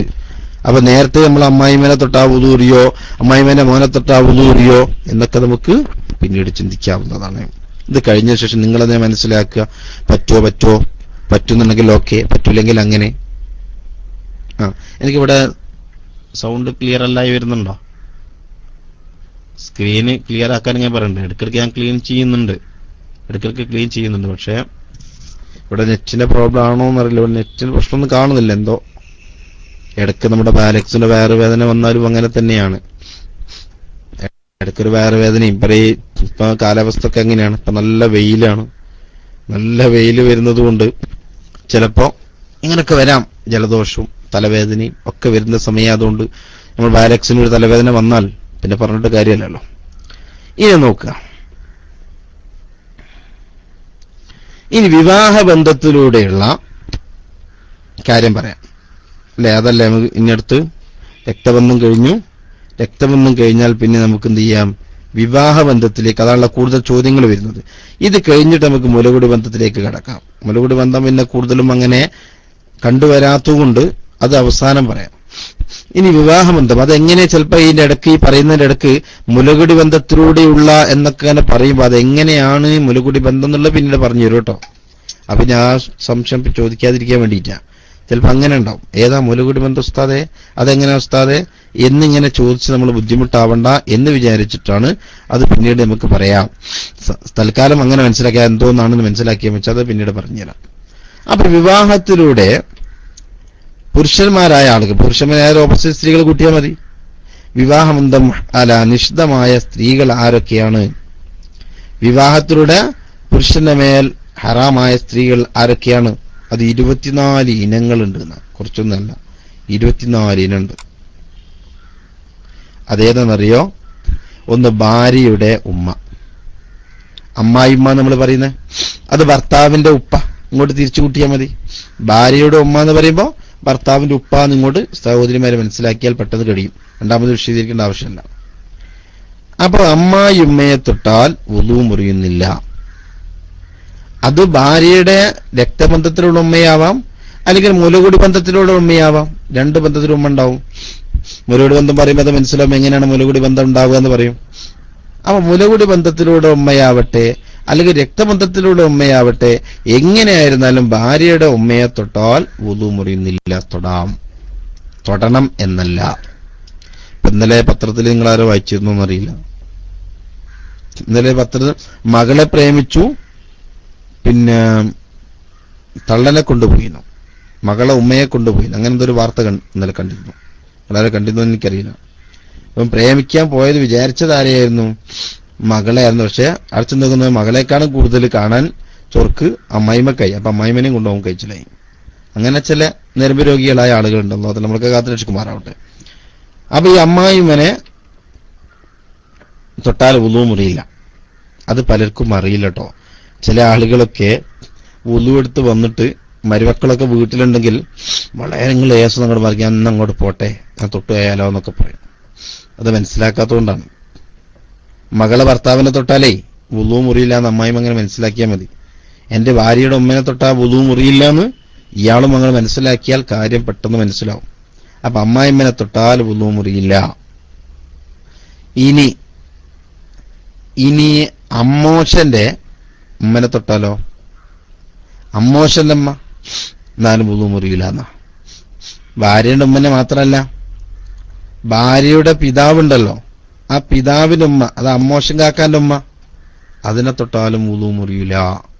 ഭാര്യയുടെ ഉപ്പന്റെ സ്ഥാനത്താണ്. ആ ഉപ്പന്റെ ഉമ്മനെ തൊട്ടാ ഉപ്പന്റെ ഉമ്മയാണ്. അപ്പൊ വുളു മുറിയുന്നില്ല. അപ്പൊ അമ്മായിമ്മനെയും തൊടാം, അമ്മോശൻ കാക്കന്റെ ഉമ്മയെയും തൊടാം. വുളു മുറിയുന്ന എത്ര മേലാണെങ്കിലും ഉമ്മന്റെ എത്ര മോനെ കുഴപ്പമില്ല, വുളു മുറിയുന്നില്ല. അപ്പൊ രണ്ട് വിഷയങ്ങൾ പറയും. ഇത് കേൾക്കുന്നുണ്ടോ കുട്ടികളെ? എവിടെ അതിന്റെ സ്കീം പോയോ? ശബ്ദം ക്ലിയർ ആണോ? ഭാര്യയുടെ വല്യമ്മ, ഭാര്യയുടെ വല്യമ്മയെ തൊട്ടാൽ വുളു മുറിയില്ല. അപ്പൊ ഭാര്യയുടെ ഉമ്മയെ തൊട്ടാലും ഉമ്മന്റെ ഉമ്മയെ തൊട്ടാലും അങ്ങനെ വല്യമ്മ ഒക്കെ, മോശങ്കാക്കന്റെ ഉമ്മ ഒക്കെ. ഇനി ഭാര്യയുടെ പിന്നെ ഉമ്മന്റെ ഉമ്മ, അമ്മായിമ്മന്റെ ഉമ്മേ, അതിനെ തൊട്ടാൽ വുളു മുറിയില്ല. അമ്മന്റെ തൊടാം, അതിന്റെ ഉമ്മനെയും തൊടാം, അതിന്റെ അപ്പുറത്തും പറ്റും. എങ്ങനെ എത്രത്തോളം ഉണ്ടോ അത്ര ആളുകൾ തൊട്ടാലും ഒന്നുമില്ല. പെട്ടെന്ന് സൂക്കടക്കായാൽ പെട്ടെന്ന് എടുത്ത് കയറ്റിയൊക്കെ ചെയ്തോ, വുളു എടുത്തും ചേച്ചി കാത്തുക്കണ്ട, നിങ്ങൾക്ക് എടുക്കാം, തൊടാം, അത്യാവശ്യം ഉണ്ടെങ്കിൽ ഇതൊക്കെ ചെയ്യാം. അല്ലാതെ തൊടണം എന്നല്ല ഈ പറഞ്ഞൊന്നും ഉദ്ദേശിക്കുക. തൊട്ടുപോയാൽ വുളു മുറിയുകയില്ല എന്നാണ് മനസ്സിലാക്കേണ്ടത്. ഇനി നേരത്തെ ഒരാൾ ചോദിച്ചു ബാപ്പന്റെ ഭാര്യ അല്ലെ? നേരത്തെ ഒരാൾ ആരോ ചോദിച്ചില്ലേ? ആരിതാ ചോദിച്ചിരുന്നത്? നമ്മുടെ ഹംസക്കാണോ തോന്നുന്നുണ്ട്, PK മലപ്പുറം. ഹംസ PK മലക്കുന്ന ആയിട്ടുള്ള ആളെല്ലാം ചോദിച്ചിരുന്നത്. ഉപ്പയുടെ നേരത്തെ ഒരു ചോദ്യം ഇതിൽ കണ്ടിരുന്നു, മറന്നുപോയി. ഉപ്പയുടെ ഭാര്യയെ തൊടാൻ പറ്റുമോ? അങ്ങനല്ല ചോദിച്ചു. എന്റെ ഓർമ്മയിൽ അങ്ങനെയാണ്. അദ്ദേഹം ഇല്ലേ? ക്ലാസ്സിൽ പോയോ? എന്തായാലും നിങ്ങൾ നേരത്തെ ചോദിച്ച ചോദ്യം ഒന്നുകൂടെ ഇവിടെ അടിച്ചുവിടും കാണട്ടെ. നേരത്തെ നിങ്ങൾ ചോദിച്ച ആ ചോദ്യം ഭാര്യയുടെ ഇളയമാനെ തൊട്ടാലോ എന്നല്ലേ? ഭാര്യയുടെ ഇളയമാന്ന് പറഞ്ഞ ഭാര്യയുടെ ഉപ്പന്റെ ഭാര്യ, അതല്ലേ ഉദ്ദേശം ഉണ്ടാകുക? ഭാര്യയുടെ ഇളയമാന്ന് പറഞ്ഞ അതല്ലേ? അല്ലെങ്കിൽ അമ്മായിമ്മന്റെ അനിയത്തി അഷ്ടത്തിയാണോ പറഞ്ഞത്? ഈ ഇളയമാന്ന് പറഞ്ഞ നമ്മുടെ നാട്ടിൽ രണ്ടെന്ന് ഉദ്ദേശിക്കുന്നുണ്ടേ. ഉമ്മാന്റെ അഞ്ചത്തി, അതിലേക്ക് ഞാൻ വരുന്നുണ്ട്. ഉമ്മാന്റെ അഞ്ചത്തി ചോദിച്ചില്ലേ? നമ്മുടെ നാട്ടിലൊക്കെ ഇളയമാന്നൊക്കെ പറഞ്ഞാൽ രണ്ട് രൂപത്തിൽ വരുന്നുണ്ട്. അതുകൊണ്ടാണ് കൺഫ്യൂഷൻ വന്നത്. അമ്മായിയമ്മന്റെ അഞ്ചത്തിന് തൊട്ടാൽ അത് പറയാം. ഇപ്പൊ ഇവിടെ നമ്മൾ മനസ്സിലാക്കേണ്ടത്, പിന്നെ വാപ്പ രണ്ടാമത് കെട്ടിയെന്ന് വിചാരിക്കുക. വാപ്പ രണ്ടാമത് കെട്ടിയിട്ടുണ്ട്. രണ്ടാല് ബന്ധത്തിൽ വാപ്പയാണ്. വാപ്പ രണ്ടാമത് കെട്ടി. അപ്പൊ അതിനെ നമ്മളെന്താ പറയാ? അതിനിളയമ്മ എന്നല്ല പറയാ? വാപ്പ രണ്ടാമത് കെട്ടിയനെ വലിപ്പയുടെ രണ്ടാമത്തെ ഭാര്യ, ഉപ്പയുടെ രണ്ടാമത്തെ ഭാര്യ അല്ലേ? അതന്നെ. അപ്പൊ അതിന്റെ വാപ്പ കെട്ടിയ ഇളയമ്മ, അതിനെ തൊട്ടാ വുളു മുറിയില്ല എന്നാണ്. വാപ്പയുടെ ഭാര്യ ആയതുകൊണ്ട് വുളു മുറിയുന്നതല്ല. രണ്ടാലൊരു ബന്ധത്തിലുള്ള പിതാവിന്റെ ഭാര്യ, രണ്ട് ബന്ധം എന്ന് പറഞ്ഞാൽ മുലകുടി ബന്ധമാവാം അല്ലെങ്കിൽ വിവാഹ ബന്ധമാവാം, ഏതായിരുന്നാലും ഇവിടെ പിതാവിന്റെ ഉപ്പയുടെ ഭാര്യയെ തൊട്ടാൽ വുളു മുറിയുന്നില്ല. ഇനി അതേപോലെ തന്നെ ഉപ്പയുടെ ഭാര്യ, വല്യപ്പന്റെ ഭാര്യ, നേരത്തെ ചോദിച്ചില്ലേ? വല്യപ്പയുടെ ഭാര്യ, അതിനെ തൊട്ടാലും വുളു മുറിയുന്നില്ല. വല്യപ്പന്റെ ഭാര്യനെ തൊടാം. വല്യപ്പന്റെ ഭാര്യ ഉപ്പന്റെ ഉപ്പയാണ്. ഉപ്പന്റെ ഉപ്പ പിന്നീട് കെട്ടിയതാണ്. അപ്പൊ അതിനെ തൊട്ടാലും വുളു മുറിയില്ല. കാരണം എന്തുകൊണ്ടാണ്? വല്യമ്മയുടെ സ്ഥാനത്താണ് എന്നതുകൊണ്ട്. ഉപ്പയുടെ ഭാര്യയായിരിക്കുന്ന കാലത്തോളം അതിനെ തൊട്ടാൽ പിന്നെ വുളു മുറിയുന്നില്ല. അത് വല്യപ്പയുടെ ഭാര്യയാണ്. എത്ര അകന്നതാണ്, വല്യപ്പന്റെ ഭാര്യയായി, എന്നാലും വുളു മുറിയുന്നില്ല. പിന്നെ അപ്പൊ ഈ ഉമ്മമാരിതൊക്കെ കഴിഞ്ഞു അല്ലെ? ഒന്ന് ഭാര്യയുടെ ഉമ്മ പറഞ്ഞു, പിന്നെ ഭാര്യയുടെ ഉമ്മന്റെ ഉമ്മ പറഞ്ഞു, ഭാര്യയുടെ ഒപ്പന്റെ ഉമ്മ പറഞ്ഞു, പിന്നെ എന്താ പറഞ്ഞ? വാപ്പ, വീണ്ടും രണ്ടാമത് കെട്ടിയ ഇളയമ്മ, അതിനെ പറഞ്ഞു. പിന്നെ വല്യപ്പയുടെ ഭാര്യ പറഞ്ഞു. പിന്നെയോ വല്യപ്പയുടെ ഭാര്യയുടെ വല്യപ്പയുടെ ഭാര്യ പറഞ്ഞല്ലേ? അപ്പൊ ഇങ്ങനെ ഇനി അടുത്ത് പറയാനുള്ളത്, ഇപ്പൊ 12, 11, 12 ആളുകൾ ഇപ്പൊ പറഞ്ഞു കഴിഞ്ഞു.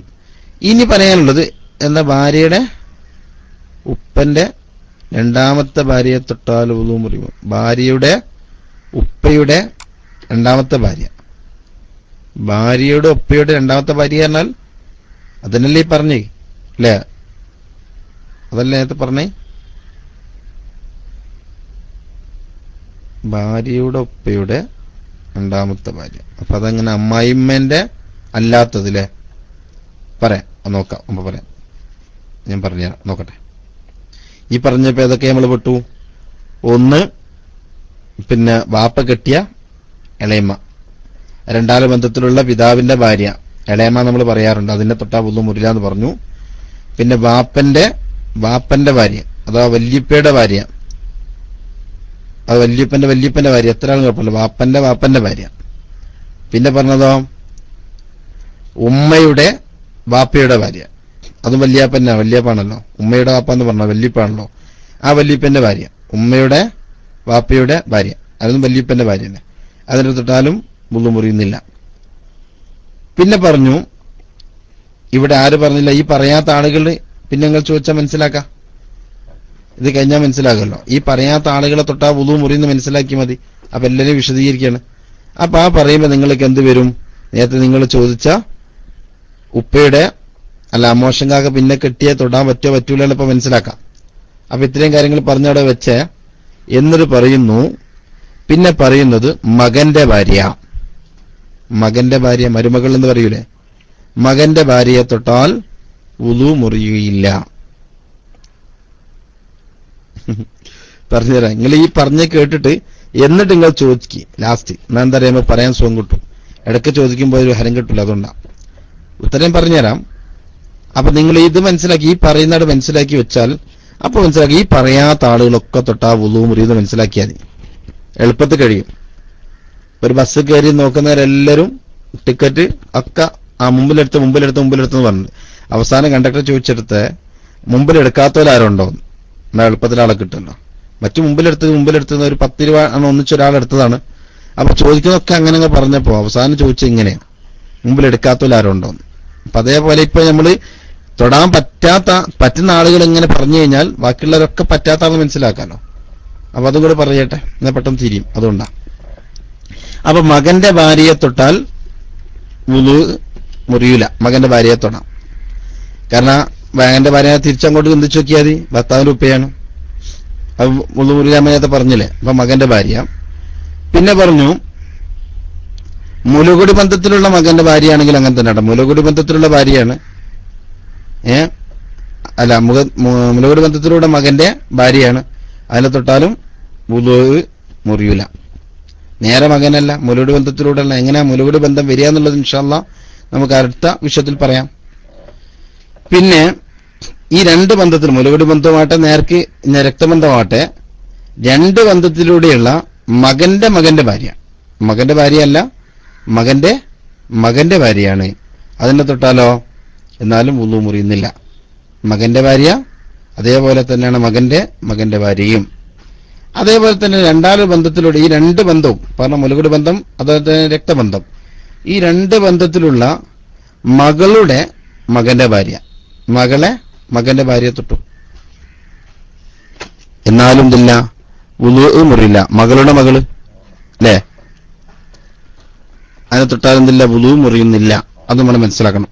രണ്ട് ബന്ധത്തിലുള്ള മകളുടെ മകന്റെ ഭാര്യ, മകളുടെ മകൾ അല്ലേ, അതിനെ തൊട്ടാൽ വുളു മുറിയില്ല. ഇനി പിന്നെ അതേപോലെ തന്നെ ഭാര്യയുടെ മകളെ തൊട്ടു. ഭാര്യയുടെ മകൾ എന്ന് പറഞ്ഞാൽ ഇവന്റെ ഭാര്യക്കുള്ള മകളാണ്, ഇവന്റെ മകളല്ല. ഇവൻ കെട്ടുന്നതിന് മുമ്പുണ്ടായതാണ്, ഇവന്റെ ഭാര്യയുടെ മകളാണ്. ഈ ഭർത്താവിനുണ്ടായതല്ല എന്നർത്ഥം. നേരത്തെ കെട്ടിയതുണ്ടായ മകളാണ്. ആ മകളെ തൊട്ടാൽ വുളു മുറിയില്ല. അപ്പൊ അവന്റെ ഭാര്യയുടെ മകളെ തൊട്ടാൽ വുളു മുറിയുന്നില്ല. മുമ്പുണ്ടായ വിവാഹത്തിലുണ്ടായതാണേ, അതുകൊണ്ട്. പിന്നെ അതേപോലെ തന്നെ ഭാര്യയുടെ മുല കുടിച്ച ആള്, അപ്പൊ അങ്ങനെ ഉണ്ടായ കുട്ടിയാ, ഭാര്യയുടെ മുല കുടിച്ചിട്ടുണ്ട്. അപ്പൊ മുമ്പുണ്ടായ വിവാഹത്തിലുണ്ടായ ആളാണ്. അപ്പൊ ആ പാല് കുടിച്ച പെണ്ണെന്ന് പറഞ്ഞാൽ ആ പെണ്ണിനെ സംബന്ധിച്ചിടത്തോളം അവളുടെ ഉമ്മയാണ് ആര്, മുലകുടി ബന്ധത്തിലൂടെ ഉമ്മയാണ് ഈ പറഞ്ഞ ഇവന്റെ ഭാര്യ. അപ്പൊ ഇവന്റെ ഭാര്യയുടെ മകളുടെ സ്ഥാനത്താണ് ആ കുട്ടി ഇപ്പോൾ ഉള്ളത്.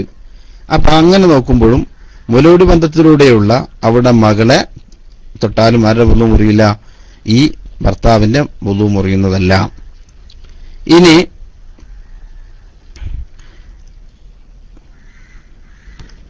ഇവളെ രണ്ടാളുടെ ബന്ധത്തിലുള്ള മകന്റെ മകള്, അതായത് ഭർത്താവിന് പിറക്കാത്ത മകളുണ്ടായിരുന്നു, ആ മകളുടെ മകളാണ്.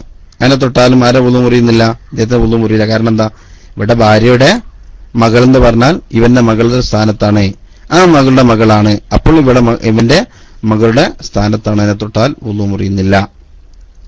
പിന്നെ അതേപോലെ തന്നെ ഭർത്താവിന് പിറക്കാത്ത മകള്, ആ മകളുടെ മകൾ, അല്ലെ ഭർത്താവിന് പിറക്കാത്ത മകൻ, ആന്റെ മകൾ, ഇതൊക്കെ. അപ്പൊ ഇവന് നേരെ പിറന്നതല്ല, ഇവിടെ ഭാര്യക്കിലൂടെ ഉണ്ടായതാണ്. അപ്പൊ അതിന്റെ മക്കളെ തൊട്ടാൽ ഇവിടെ വുളു മുറിയുന്നില്ല. അത് സ്വന്തം മകളുടെ അതേ സ്ഥാനത്ത് തന്നെയാണ്. ഇനി അപ്പൊ ഇത്രയും കാര്യങ്ങളാണ് ഇത് നമുക്ക് മനസ്സിലാക്കാനുള്ളത്. വിവാഹബന്ധത്തിലൂടെയുള്ള ആളുകളെയാണ് ഇപ്പൊ എണ്ണീട്ടുള്ളത്. ഈ എണ്ണിയതിൽ നിന്ന് നിങ്ങൾക്കത് മനസ്സിലാക്കിയത് എന്താന്ന് നോക്കിയാൽ മതി.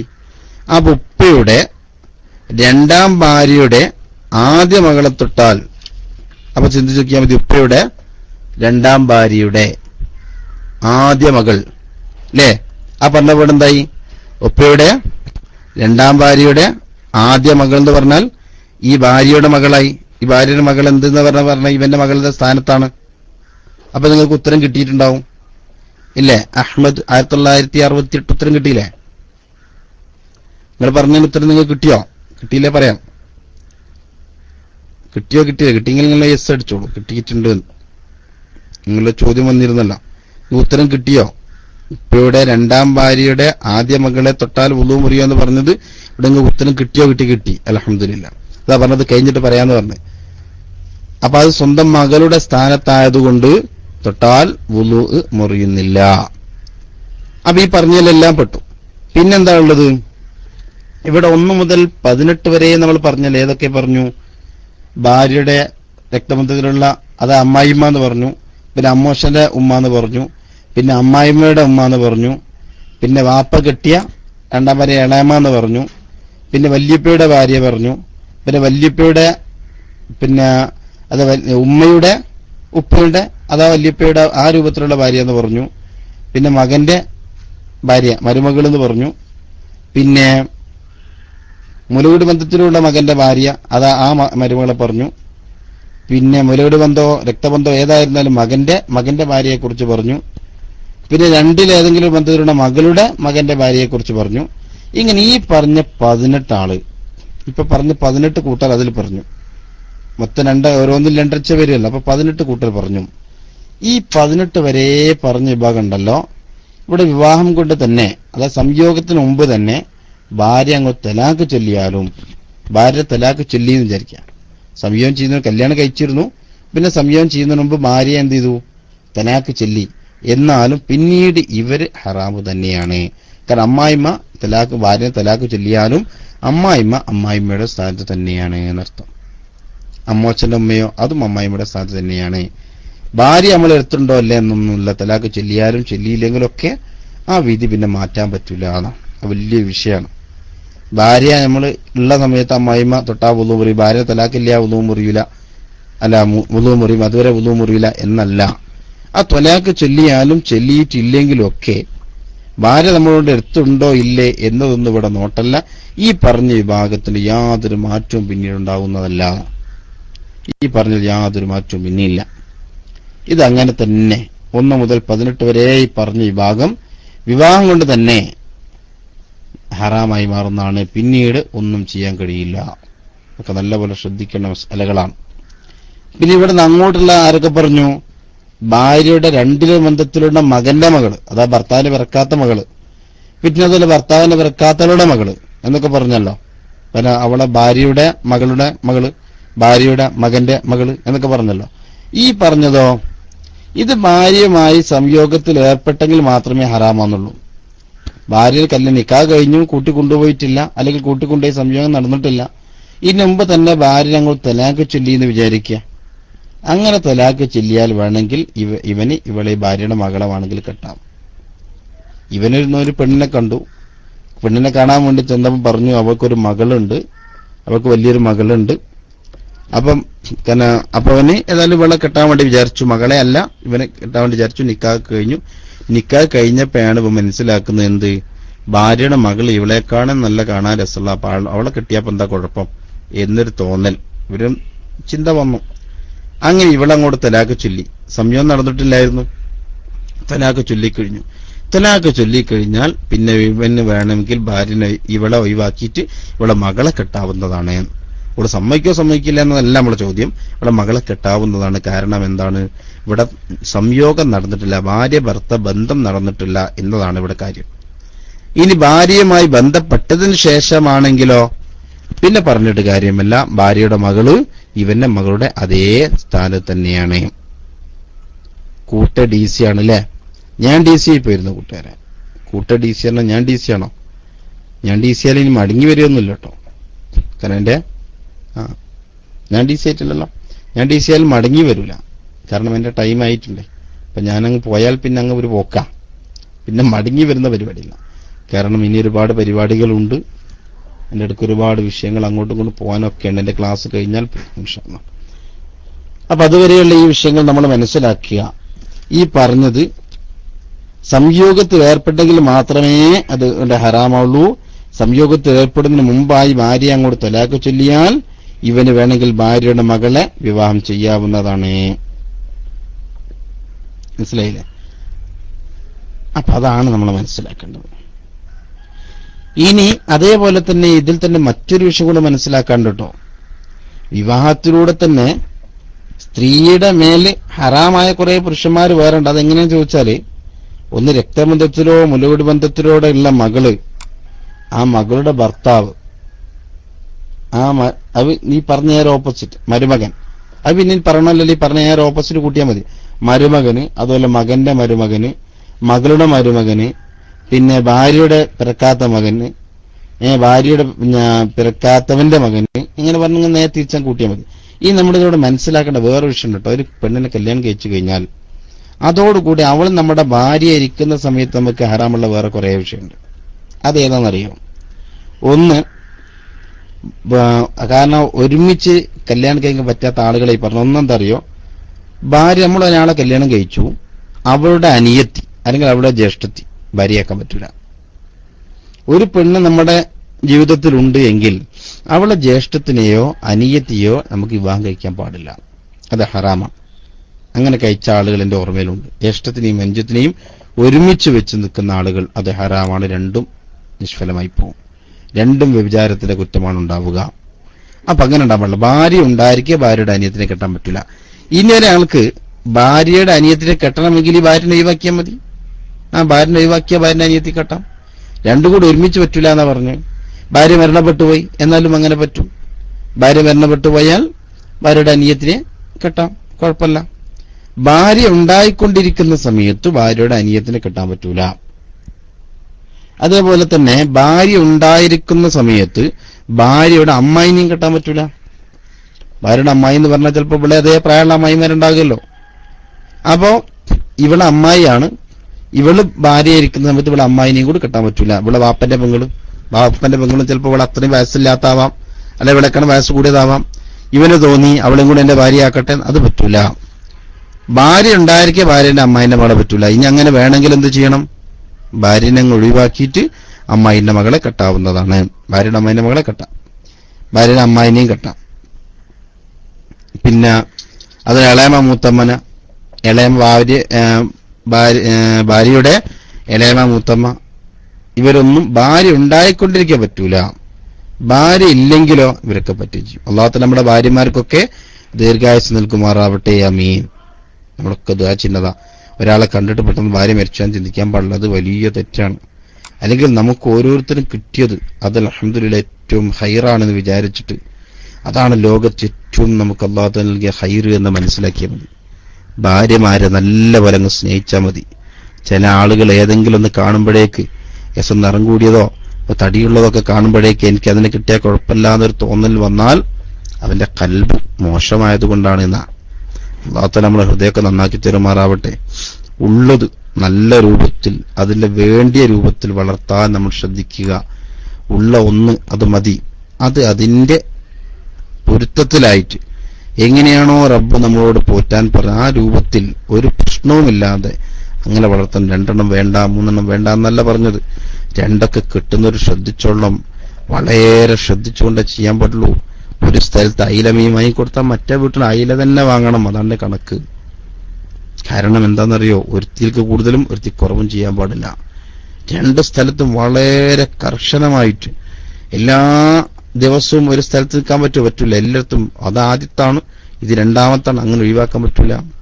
രണ്ടും ഒരേ രൂപത്തിൽ, കച്ചറയൊന്നുമില്ലാത്ത രൂപത്തിൽ, ഒരേ തുല്യമായ രൂപത്തിൽ രണ്ടുപേരെയും പോറ്റി വളർത്താനുള്ള കഴിവുണ്ടോ കബീറിന്? എന്നാ കബീർ കെട്ടിക്കുക. അല്ലേ കബീറിന് നിൽക്കണ്ടെന്നാ പറഞ്ഞ നിർദ്ദേശം. അങ്ങനെ പൂതി ഉണ്ടെങ്കിൽ അത് ഒഴിവാക്കണം. അല്ലാഹു തആല ഉള്ളത് അതിന്റെ ബർക്കത്തനുസരിച്ച്, അതിന്റെ നിയമമനുസരിച്ച് ഉള്ളതിനെ നല്ല നിലക്ക് പറ്റില്ലാത്ത രൂപത്തിൽ പറ്റി വളർത്താൻ അല്ലാഹു തആല നമുക്കൊക്കെ തൗഫീഖ് ചെയ്യുമാറാവട്ടെ. പല ആളുകളും ഭാര്യമാരൊക്കെ ഗർഭിണികളാണെന്നൊക്കെ ഇങ്ങനെ മെസ്സേജ് വന്നിട്ടുണ്ട്. അപ്പൊ അല്ലാഹു തആല ഗർഭിണികളായ ഭാര്യമാർക്കൊക്കെ നല്ല സുഖപ്രസവം നൽകി അനുഗ്രഹിക്കുമാറാവട്ടെ. ഇൻഷാ അല്ലാഹ് ഇതിനങ്ങോട്ട് ഇനിയും ഒരുപാട് വിഷയങ്ങൾ ഇതുമായി തന്നെ കുറെ പറയാനുണ്ട്. ഭാര്യകളോടുകൂടി ഒന്നിച്ച് ഭാര്യയാക്കാൻ പറ്റുന്ന ആളുകളെ കുറിച്ച് നമുക്കൊന്ന് പറയാം ഇൻഷാ അല്ലാഹ്. അത് അടുത്ത ദിവസത്തിൽ അതിന്റെ ബാക്കി വിഷയം നമുക്ക് സംസാരിക്കാം. ഇതിൽ വരുന്ന വല്ല സംശയങ്ങളൊക്കെ നിങ്ങൾ അടുത്ത ക്ലാസ്സിന് ഇൻഷാ അല്ലാഹ് ചോദിച്ചാൽ മതി. ഇപ്പോ അതിന് ഉത്തരം പറയാനുള്ള സമയം എന്നെ മുന്നിൽ ഇല്ലാത്തത് കൊണ്ട് തുടങ്ങാൻ വൈകിയാലും നിർത്താൻ വൈകരുത് എന്നൊരു സിദ്ധാന്തമാണ് പലപ്പോഴും ഞാൻ സ്വീകരിച്ചു വരാറുള്ളത്. അതുകൊണ്ട് തന്നെ ആ സിദ്ധാന്തം സ്വീകരിച്ചുകൊണ്ട് തൽക്കാലം ഞാൻ മൈക്കിൽ ലിസ്റ്റ് ചെയ്യും. ചോദ്യങ്ങൾ പിന്നെ ഒരുപാട് ആളുകൾ പിന്നെയും ചെയ്തവരുണ്ട്. അവരൊക്കെ ഇൻഷാ അല്ലാഹ് ഈ പറഞ്ഞതിൽ നിങ്ങൾ 2-3 ആവർത്തി കഴിയുമെങ്കിൽ റെക്കോർഡ് ചെയ്ത ആളുകൾ 2-3 ആവർത്തി ഇങ്ങനെ കേട്ടാലേ മനസ്സിലങ്ങോട്ട് കയറുള്ളൂ. പെട്ടെന്ന് മനസ്സിൽ കയറില്ല. കിതാബ് ഓതുമ്പോൾ ഏറ്റവും കൂടുതൽ പ്രശ്നമുള്ള മസ്അല ഏതാന്ന് ചോദിച്ചാൽ ഫറായിദിന്റെ മസ്അലയാണ്, സ്വത്ത് വരിക്കുന്ന മസ്അല. അവിടെ ഉസ്താദുമാര് പറയാറുണ്ട്, പിന്നെ അവിടെ ഉസ്താദ്മാര് പറയാറുണ്ട് ഫറാഇൽ മസാല ഒറ്റ പ്രാവശ്യം കേട്ടങ്ങ് പോകരുത്. ശരിക്കും തല കൊടുത്തുകൊണ്ട് ചിന്തിച്ചുകൊണ്ട് പല ആവർത്തി വായിച്ച് തന്നെ കുറെ വായിക്കുകയും പഠിച്ചു തന്നെ വീണ്ടും വീണ്ടും ഇങ്ങനെ വായിക്കുകയും ചെയ്യണമെന്നാണ്. അതുപോലെ വീണ്ടും വീണ്ടും വീണ്ടും ഇങ്ങനെ പഠിച്ചുകൊണ്ടിരിക്കണം.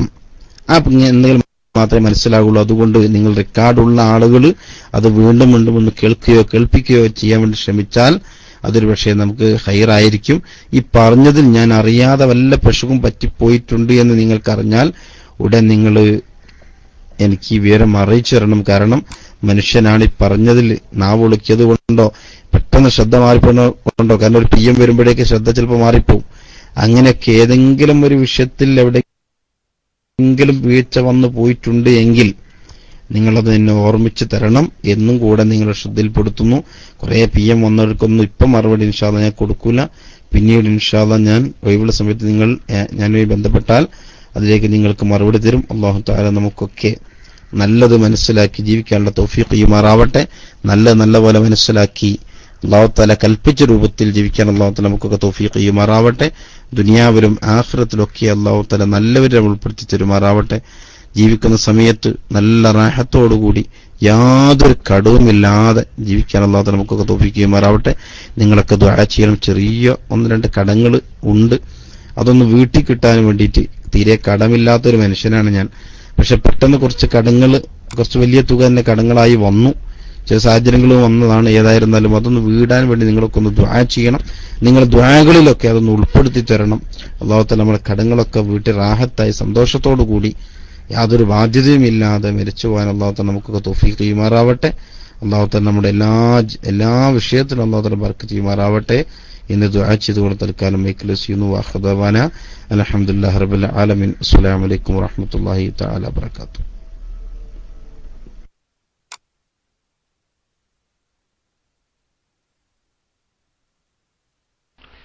വലൈക്കും അസ്സലാം വറഹ്മത്തുള്ളാഹി തആല വബറകാതുഹു. അസ്സലാമു അലൈക്കും വറഹ്മത്തുള്ളാഹി. അൽഹംദുലില്ലാഹ് സുമ്മ അൽഹംദുലില്ലാഹ്. ശുക്രൻ യാ ഉസ്താദ്, ജസാക്കല്ലാഹു ഖൈറൻ ജസാ യാ ഉസ്താദിന. നല്ലൊരു വിഷയമായിരുന്നു. നമ്മുടെ ജീവിതത്തിൽ നിർബന്ധമായി അറിഞ്ഞിരിക്കേണ്ട നല്ലൊരു മസലകളായിരുന്നു ഉസ്താദ് നമുക്ക് പറഞ്ഞു തന്നത്. അൽഹംദുലില്ലാഹ്. ഉസ്താദ് എപ്പോൾ വന്നാലും തുടർച്ചയായിട്ടുള്ള ക്ലാസ്സുകളൊക്കെ നമുക്ക് അറിഞ്ഞിരിക്കേണ്ട നിർബന്ധമായിട്ട് അറിഞ്ഞിരിക്കേണ്ട ക്ലാസ്സുകളാണ്. അൽഹംദുലില്ലാഹ്. റബ്ബ് സുബ്ഹാനഹു വ തആല ഉസ്താദിന് ആഫിയത്തുള്ള ദീർഘായുസ്സ് നൽകുമാറാകട്ടെ. ഉസ്താദിന്റെ ജോലിയിലും ഇൽമിനും അല്ലാഹു ബർക്കത്ത് നൽകുമാറാകട്ടെ. ഇനി ഒരുപാട് കാലം നമ്മോടൊപ്പം ക്ലാസ് റൂം ഒരുമിക്കാനും നല്ല ക്ലാസ്സുകൾ എടുത്തു തരാനും ഉസ്താദിന് അല്ലാഹു തൗഫീഖ് ചെയ്യുമാറാകട്ടെ. അത് കേൾക്കാൻ നമുക്കും അല്ലാഹു സുബ്ഹാനഹു വ തആല തൗഫീഖ് ചെയ്യുമാറാകട്ടെ. ഉസ്താദിന്റെ കടങ്ങളെല്ലാം നല്ല ഖൈറായ രീതിയിൽ തന്നെ വിടാൻ അല്ലാഹു തൗഫീഖ് ചെയ്യുമാറാകട്ടെ എന്ന് ദുആ ചെയ്യുകയാണ്. ഇൻഷാ അല്ലാഹ്. അത് കേൾക്കുന്നവർ എത്രയോ റേഡിയോ ശ്രോതാക്കൾ, ഇപ്പോൾ നമ്മുടെ ക്ലാസ് റൂമിൽ 256 റേഡിയോ ആണെങ്കിലും റേഡിയോ ശ്രോതാക്കൾ എത്രയോ പേരുണ്ട് അല്ലേ. അതുപോലെ നമ്മുടെ സൈറ്റ് വഴി കേൾക്കുന്നവരുണ്ട്. എല്ലാവർക്കും റബ്ബ് സുബ്ഹാനഹു വ തആല അർഹിക്കുന്ന പ്രതിഫലം നൽകുമാറാകട്ടെ. നമ്മൾ കേൾക്കുന്ന വിഷയങ്ങൾ ജീവിതത്തിൽ പകർത്തി അതനുസരിച്ച് അമൽ ചെയ്യാൻ നമുക്ക് എല്ലാവർക്കും റബ്ബ് സുബ്ഹാനഹു വ തആല തൗഫീഖ് ചെയ്യുമാറാകട്ടെ എന്ന് ദുആ ചെയ്യുകയാണ്. ഇത് കേട്ടിട്ട് നമ്മളെല്ലാവരും അത് നമ്മുടെ ജീവിതത്തിൽ പകർത്താൻ ശ്രമിക്കുക. എന്നാൽ മാത്രമേ നമ്മൾ ഇത് ഇരുന്ന് സമയം കളയുന്നതിനൊരു കാര്യം ഉണ്ടാവുകയുള്ളൂ. അല്ലാതെ നമ്മൾ കേട്ടുകൊണ്ട് ഒരു ചെവിയിൽ കൂടെ കേട്ട് മറ്റേ ചെവിയിൽ കൂടെ വിട്ട് കഴിഞ്ഞാൽ നമുക്കൊരു കാര്യം ഉണ്ടാവും, നമ്മുടെ സമയം വേസ്റ്റ് ആവും മാത്രമേ ഉള്ളൂ. മറിച്ച് നമ്മൾ പഠിക്കുകയാണെങ്കിൽ അൽഹംദുലില്ലാഹ് നമുക്ക് ഇഹത്തിലും പരത്തിലും വിജയിക്കാൻ കഴിയും അല്ലേ. അത് നമുക്ക് എല്ലാവർക്കും അല്ലാഹു സുബ്ഹാനഹു വ തആല ഇതിന് തൗഫീഖ് ചെയ്യുമാറാകട്ടെ എന്ന് ദുആ ചെയ്യുകയാണ്. അൽഹംദുലില്ലാഹ്. നമുക്ക് ക്ലാസ് എടുത്ത് തരുന്ന നമ്മുടെ ഉസ്താദന്മാർ, നമ്മുടെ ക്ലാസ് അമീർ അൻവരി ഉസ്താദ്, അതുപോലെ അബു റയ്യാൻ ഉസ്താദ്, അബൂ സിന ഉസ്താദ്, അതുപോലെ ഒരുപാട് ഉസ്താദന്മാരുണ്ട്. എത്രയോ ഉസ്താദ് നമുക്ക് എപ്പോൾ സമയമുള്ളപ്പോൾ എപ്പോൾ വന്നാലും നമുക്ക് നല്ല ഉപദേശങ്ങൾ തരികയും ക്ലാസ് എടുത്ത് തരികയും നമുക്കൊക്കെ വേണ്ടി ദുആ ചെയ്യുകയും ചെയ്യുന്ന നമ്മുടെ ഉസ്താദന്മാർ എല്ലാവർക്കും റബ്ബ് സുബ്ഹാനഹു വ തആല ആഫിയത്തുള്ള ദീർഘായുസ്സും ഹിമ്മത്തും നൽകുമാറാകട്ടെ. ഇനി ഒരുപാട് കാലം അവരുടെ കീഴിലായി ഈ ക്ലാസ് റൂം ഒരുമിക്കാൻ നമുക്ക് എല്ലാവർക്കും റബ്ബ് സുബ്ഹാനഹു വ തആല തൗഫീഖ് ചെയ്യുമാറാകട്ടെ എന്ന് ദുആ ചെയ്യുകയാണ്. നമ്മളെപ്പോഴും നമ്മുടെ ഉസ്താദന്മാർക്ക് വേണ്ടി ദുആ ചെയ്യണം. അവർ നൽകുന്ന ഇൽമ് അൽഹംദുലില്ലാഹ് നമുക്ക് എത്രയോ ജീവിതത്തിൽ മാറ്റങ്ങൾ വരുത്താനും നമ്മൾ ചെയ്യുന്ന അമലുകൾ ശരിയായ രീതിയിൽ ചെയ്യാനും നമുക്ക് കഴിയുന്നുണ്ട്. അൽഹംദുലില്ലാഹ് സുബ്ഹാന അൽഹംദുലില്ലാഹ്. ഒക്കെ നമ്മൾ ഏറ്റവും വലിയ ഭാഗ്യം ചെയ്തവരാണ് നമ്മുടെ ഈ ക്ലാസ് റൂമിലുള്ളവർ അല്ലേ.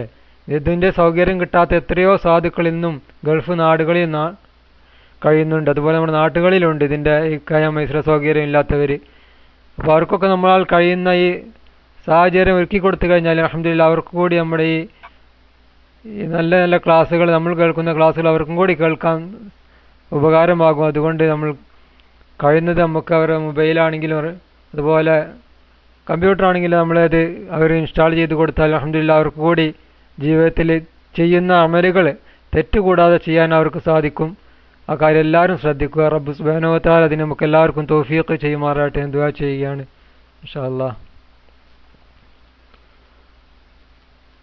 കുഞ്ഞ് ചരിത്രം തന്നെ തിരുത്തിക്കുറുന്ന വലിയൊരു മഹാസമ്മേളനമാണ് നമുക്ക് വരാനുള്ളത്, 60ാം വാർഷികം. അൽഹംദുലില്ലാ ഇത് നമുക്ക് മാത്രം അവകാശപ്പെട്ടതാണ്, നമുക്ക് മാത്രം അവകാശപ്പെടുന്നതാണ്. അൽഹംദുലില്ലാ നമ്മുടെ പ്രവർത്തനങ്ങൾ റബ്ബിൻ്റെ തൗഫീഖ് കൊണ്ട് വലിയ വിജയമാണ് നമുക്ക് കിട്ടിക്കൊണ്ടിരിക്കുന്നത്. അൽഹംദുലില്ലാ ഈ സമ്മേളനം കഴിയുന്നതോടുകൂടി നമുക്ക് എല്ലായിടത്തും നല്ല സഹകരണവും നമുക്ക് വേണ്ടി എത്രയോ സാധുക്കളായ ഉമ്മമാരും ഉപ്പമാരും വേണ്ടി ദുആ ചെയ്യുകയും ചെയ്യുന്നുണ്ട്. അൽഹംദുലില്ലാ നമ്മുടെ ഉസ്താദിൻ്റെ പ്രവർത്തനം അല്ലാഹു ഇഷ്ടപ്പെട്ട രീതിയിലാണെന്ന് നമുക്ക് അതിൻ്റെ തെളിവാണ് നമ്മൾ ഈ കണ്ടുകൊണ്ടിരിക്കുന്നത്.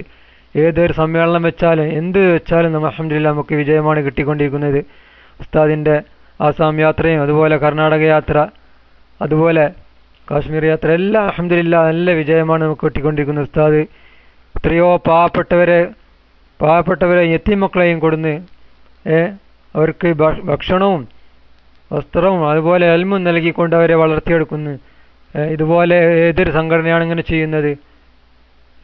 ഇതിൻ്റെ പിന്നിൽ പ്രവർത്തിക്കുന്ന എത്രയോ നല്ല പ്രവർത്തകരുണ്ട്. അൽഹംദുലില്ലാ അവർക്ക് എല്ലാവർക്കും ആഫിയത്തിൽ ദീർഘായുസ്സ് നൽകുമാറാട്ടെ. നമ്മുടെ ഉസ്താദിന് നമുക്ക് നേതൃത്വം നൽകുന്ന നമ്മുടെ ഖമറുൽ ഉലമ നബി ഉസ്താദിന് ആഫിയത്തിൽ ദീർഘായുസ്സ് അല്ലാഹു നൽകുമാറാകട്ടെ. ഉസ്താദിൻ്റെ എല്ലാ കാര്യത്തിലും അല്ലാഹു വിജയം നൽകുമാറാകട്ടെ.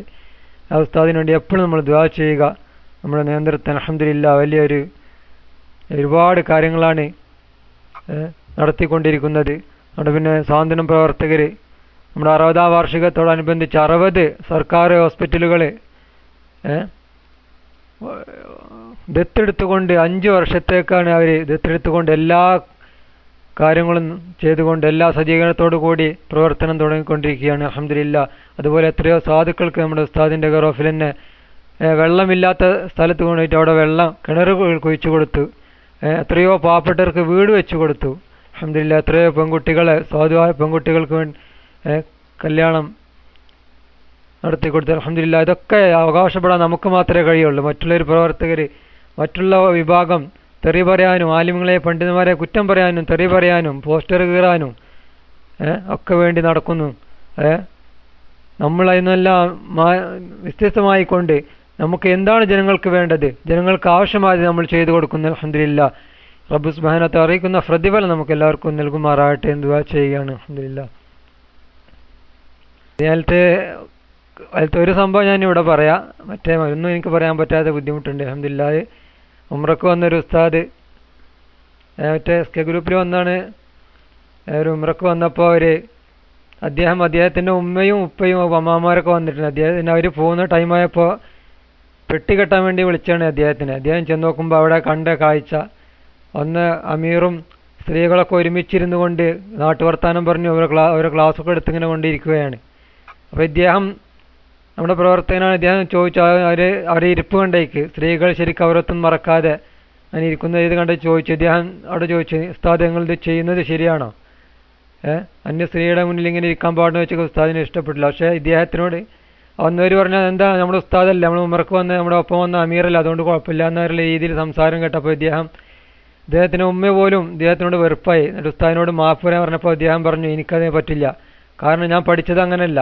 അന്യ സ്ത്രീയെ എൻ്റെ പുരുഷന്മാർ നോക്കുന്നതും ഇത്ര ഇടപഴകി സംസാരിക്കുന്നത് തെറ്റാണെന്ന് അദ്ദേഹം പറഞ്ഞു. അദ്ദേഹം ഈ കാര്യത്തിൽ മാപ്പ് പറയില്ല, അവരെന്തുവാണ് ഞാൻ ചെയ്യാമെന്ന് പറഞ്ഞു. അദ്ദേഹം ആ കരുത്തോട് തന്നെ അത് അവിടെ നേരിട്ടു. അൽഹംദുലില്ലാ ഉസ്താദ് അവിടെ നിന്ന് നീറ്റുപോയി എന്നാണ് പറഞ്ഞത്. അങ്ങനെയൊക്കെ അപ്പോൾ ഇതിൻ്റെ ശബ്ദം കേൾക്കുന്ന റേഡിയോ ശ്രോതാക്കളായാലും സൈറ്റ് വഴി കേൾക്കുന്നവരായാലും ഉംറക്കൊക്കെ വരുമ്പോൾ നമ്മൾ പ്രത്യേകം ശ്രദ്ധിക്കേണ്ട വിഷയമാണ്. പറഞ്ഞ ഉസ്താദ് എപ്പോഴും പറയും, വെറും പേരെടുക്കാൻ വേണ്ടിയിട്ട്